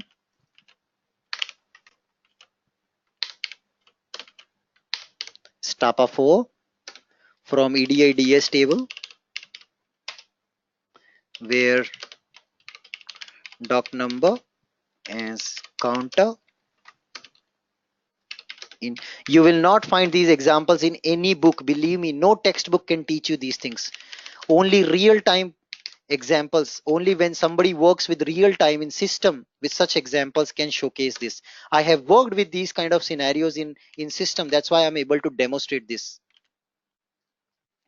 And I use the previous table. This is pure SQL script code.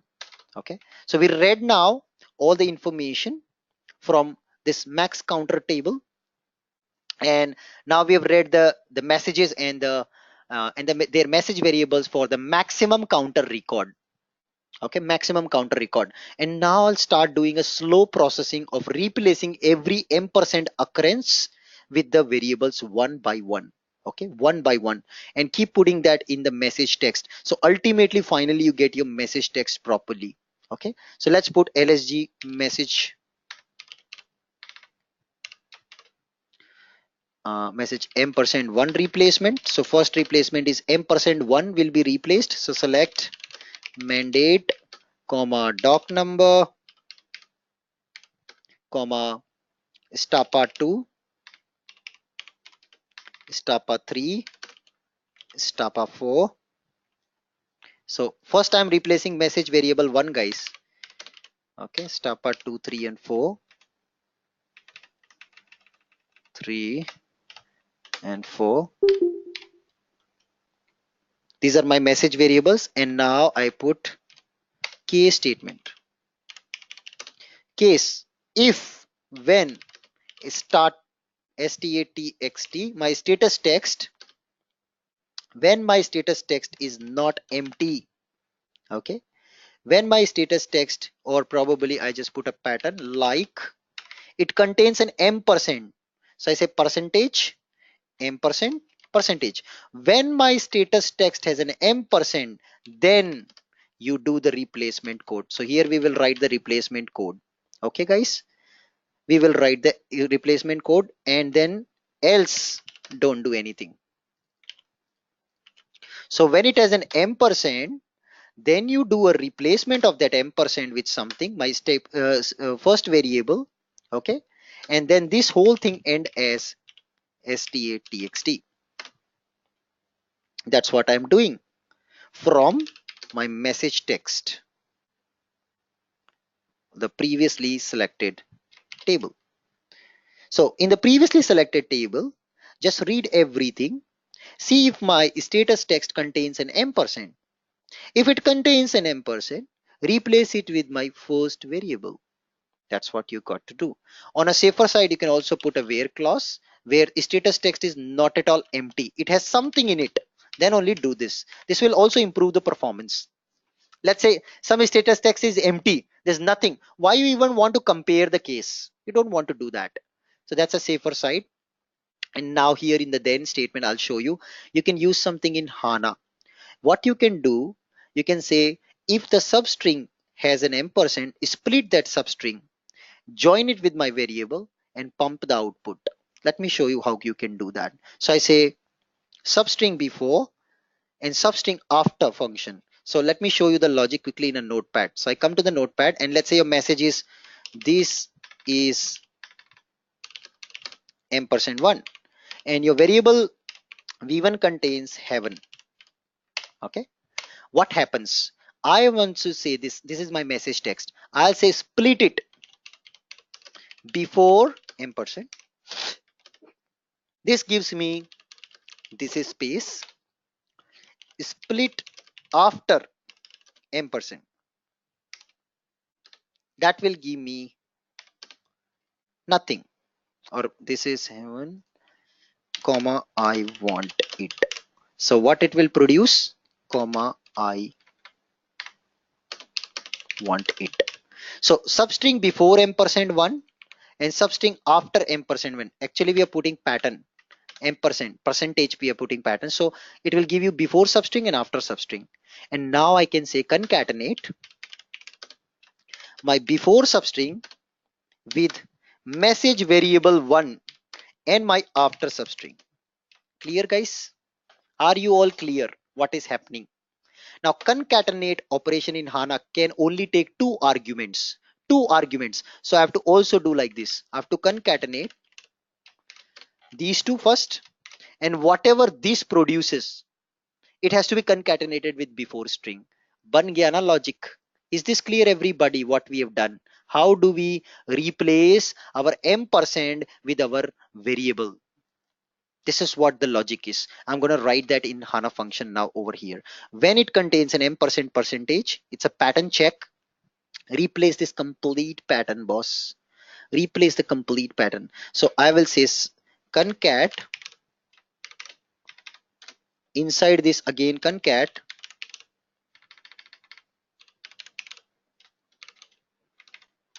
and here I will put str before substring before sta my variable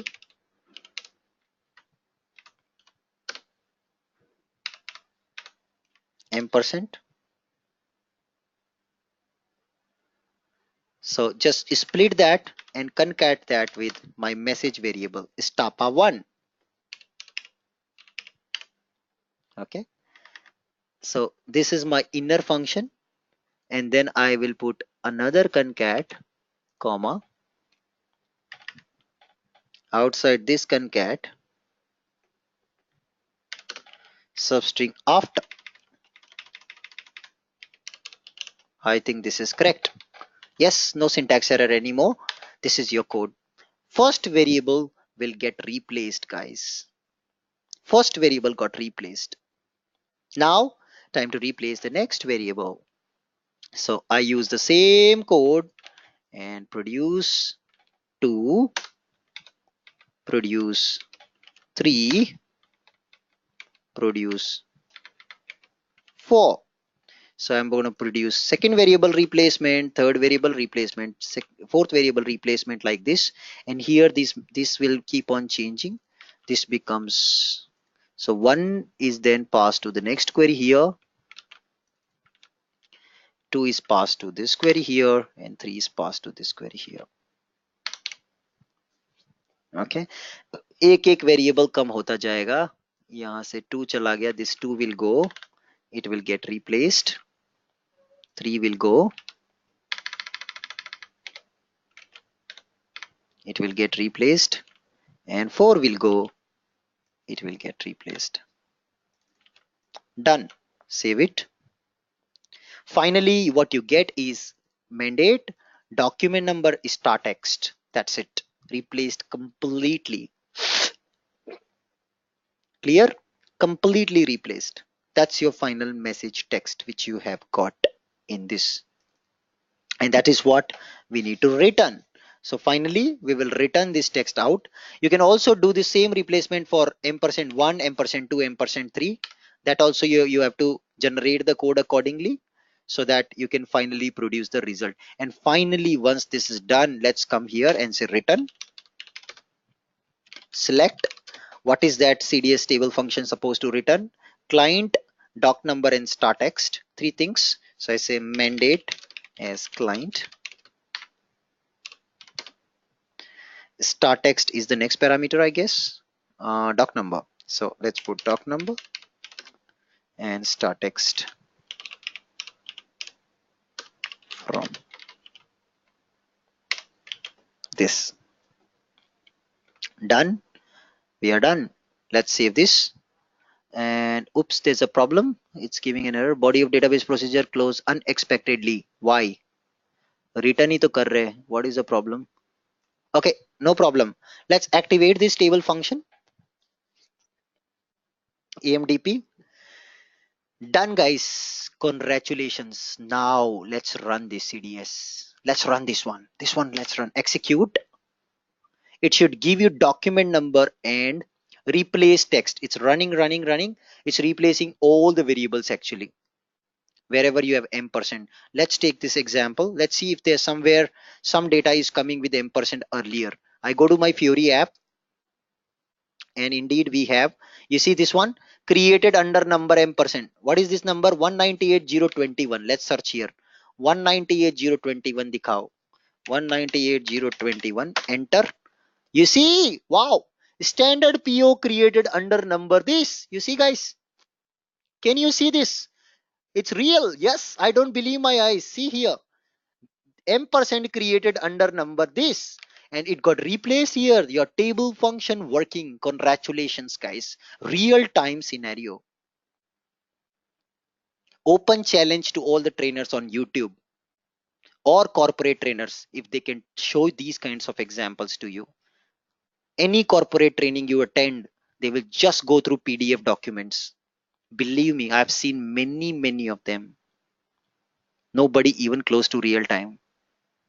Here you see it replaced, and now we want to take this CDS. Let's take this CDS. Where is my CDS? Join the CDS. Yes, you can use this CDS with other CDS. Table function CDS. Let's join it. I'm just gonna put it this as association.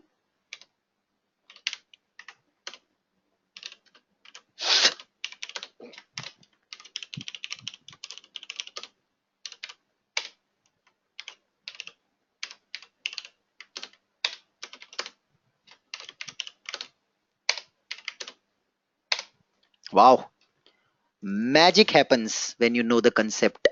हटा दो, नहीं चाहिए. Start text ले आओ, message text CDS से खत्म काम. Story ends here. Save this, activate it. You see, guys, I've joined a table function CDS with my natural CDS with UI annotations. I want to also, let's activate and first see now. So here you see they were having m%. Remember this number 198,021, 22, 23. सब में था, सब में problem था. Now I note down these numbers. 21 to maybe 245016. I want.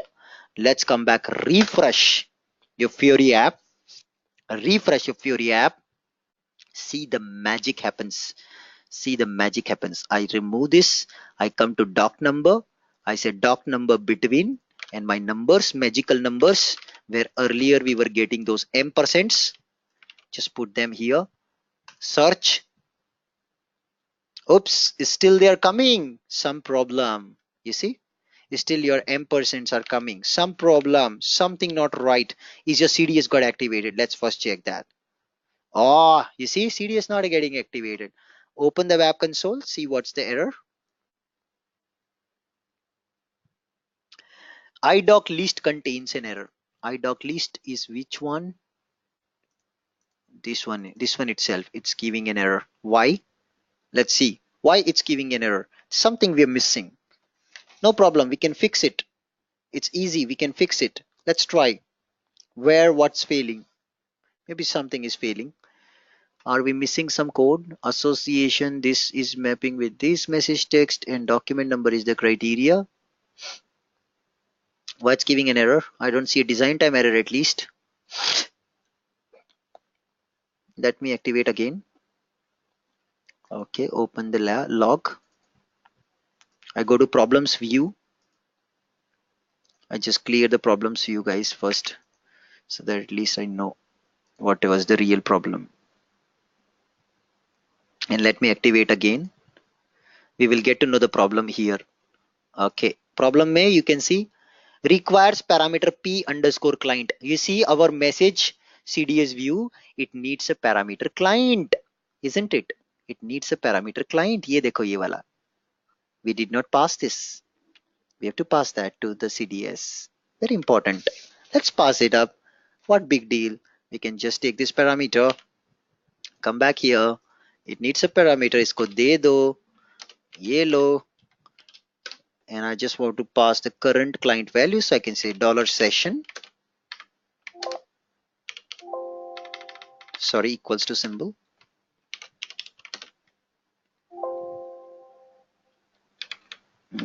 Sorry.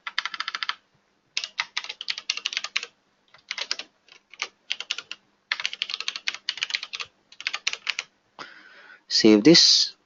Is this okay? Space is required or what? Why it's not accepting? Okay, with association it doesn't accept. I have to pass inner join, guys. With association it won't accept. I have to pass inner join. Now it accepts. Yeah, that's a problem. Okay, no problem. We can then just say this.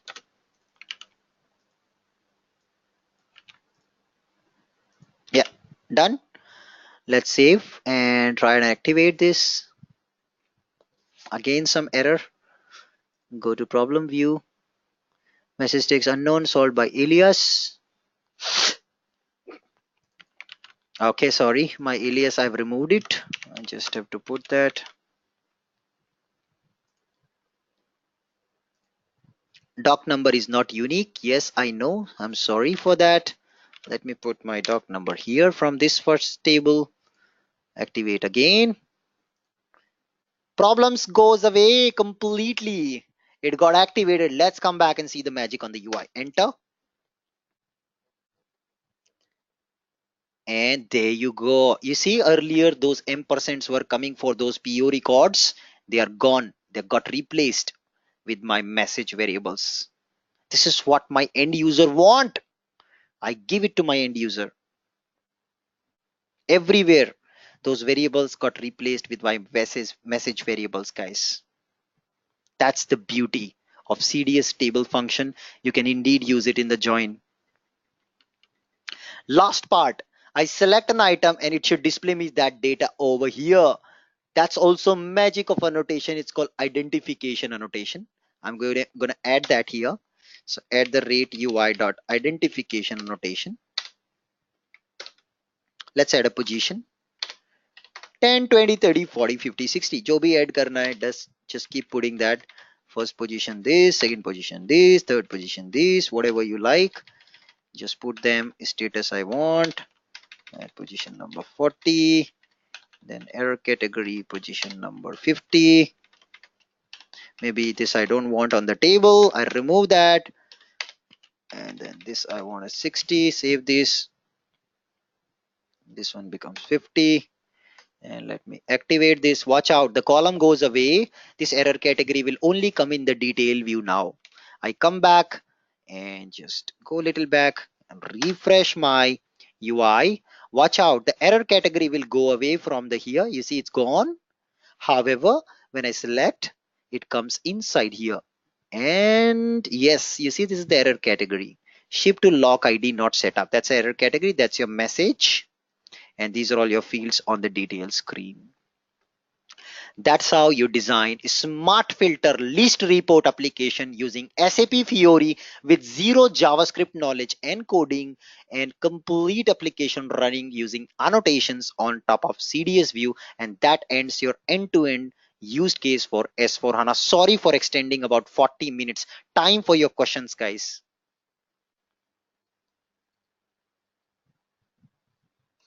Some people, it blowed their mind.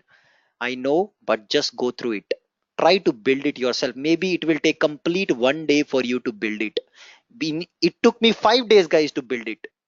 5 days with zero knowledge. I've started with zero knowledge, searching internet here and there, looking into things here and there. All that I've done.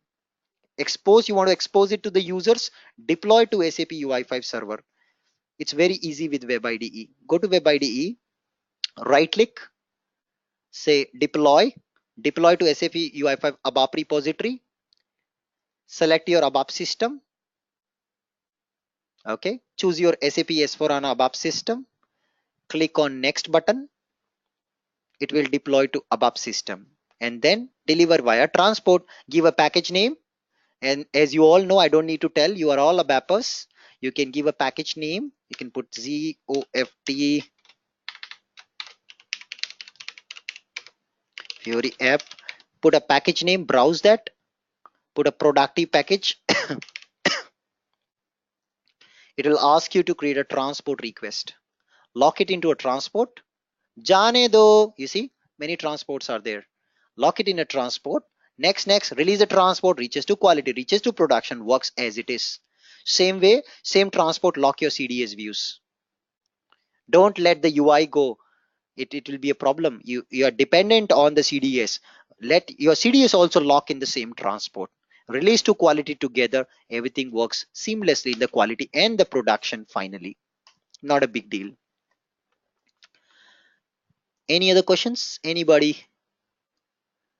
Just overflowing today needs some time to recap. Absolutely. Absolutely. If you say you understood everything, I say you are Superman. Nobody can understand this in one day. You got to try, get your hands dirty into code. That's why I've written a document like this. Actually, this whole document I only written from different perspective to give you what functional person does, what architect does, what you do. And then we built it. Complete app end to end. You need time, take your time, no problem. Who's stopping you to do that? But get your hands dirty into code. Don't sit, don't wait. Start now. It's still not too late. Anubhav, Yes,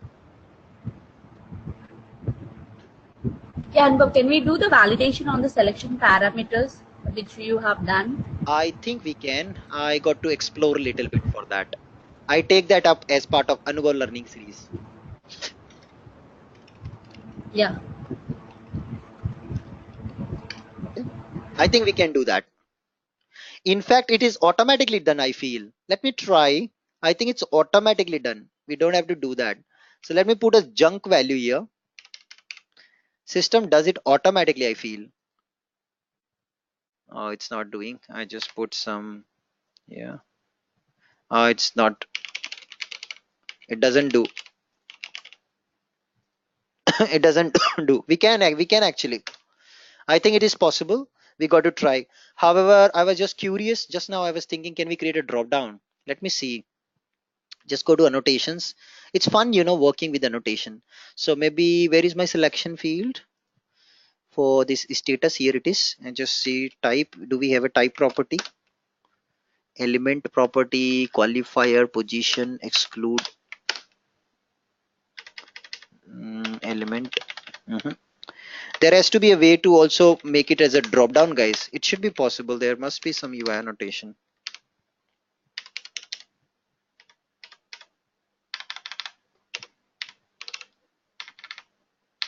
I don't remember, but I was just thinking, we can do that. Let me put that also.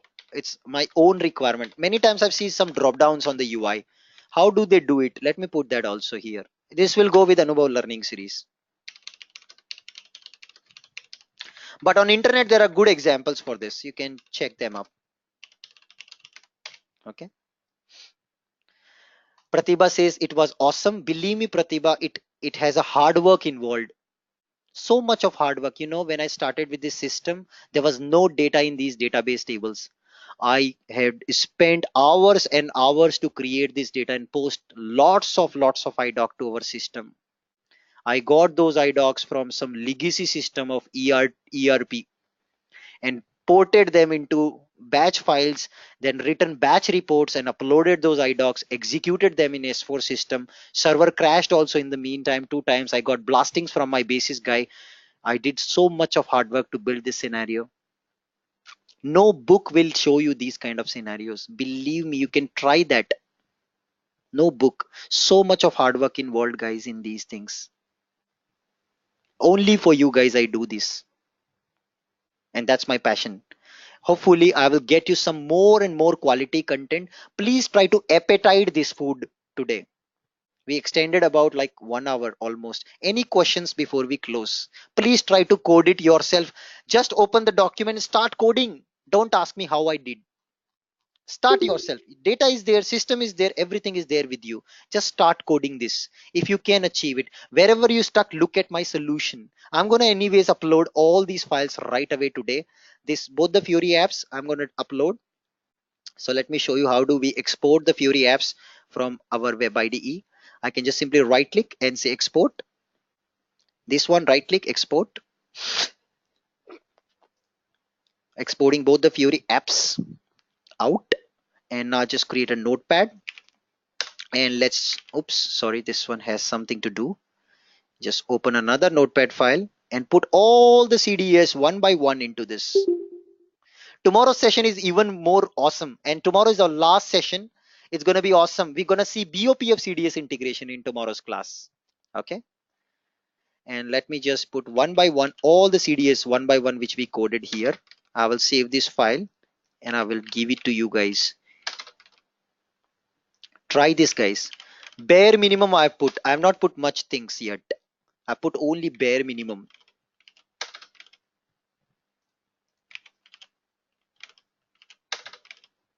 There's more content which will come up soon. I'll put my table function also with the class name. Save this and I say end-to-end S4HANA POC.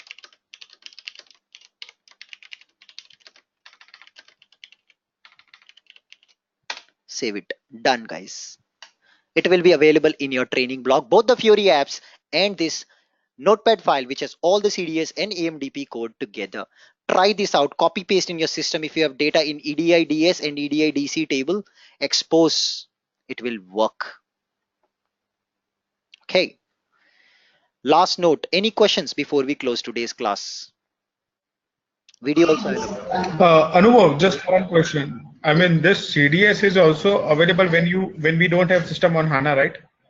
I mean, after 7.4. Yes. After Okay. 7.4 SP5 onwards, you have CDS concept. Even you don't have anything else. Even these UI annotations, everything will work. Everything will work. So I mean, like practically, I mean, like it would work on ECC system, right? If it's on the ABAP 7.4 SP5 above. Yes, it will work. SP6 above. It will. It will. If you are Okay. above 7.4 SP5, 7.4 I'm saying, not 5. 7.4 SP5, it will work. Any DB, it will work. Okay. Okay. Okay. But you can't use this SQL scripting. The AMDP only supported on HANA. AMDP is only supported on HANA DB. Okay. AMDPs are not supported. उसके लिए you have to be on HANA DB. See, it says HANA DB के लिए AMDP code कर रहे हो. AMDP only supported with HANA DB. Clear? Okay, that's it, guys. See you tomorrow. Goodbye.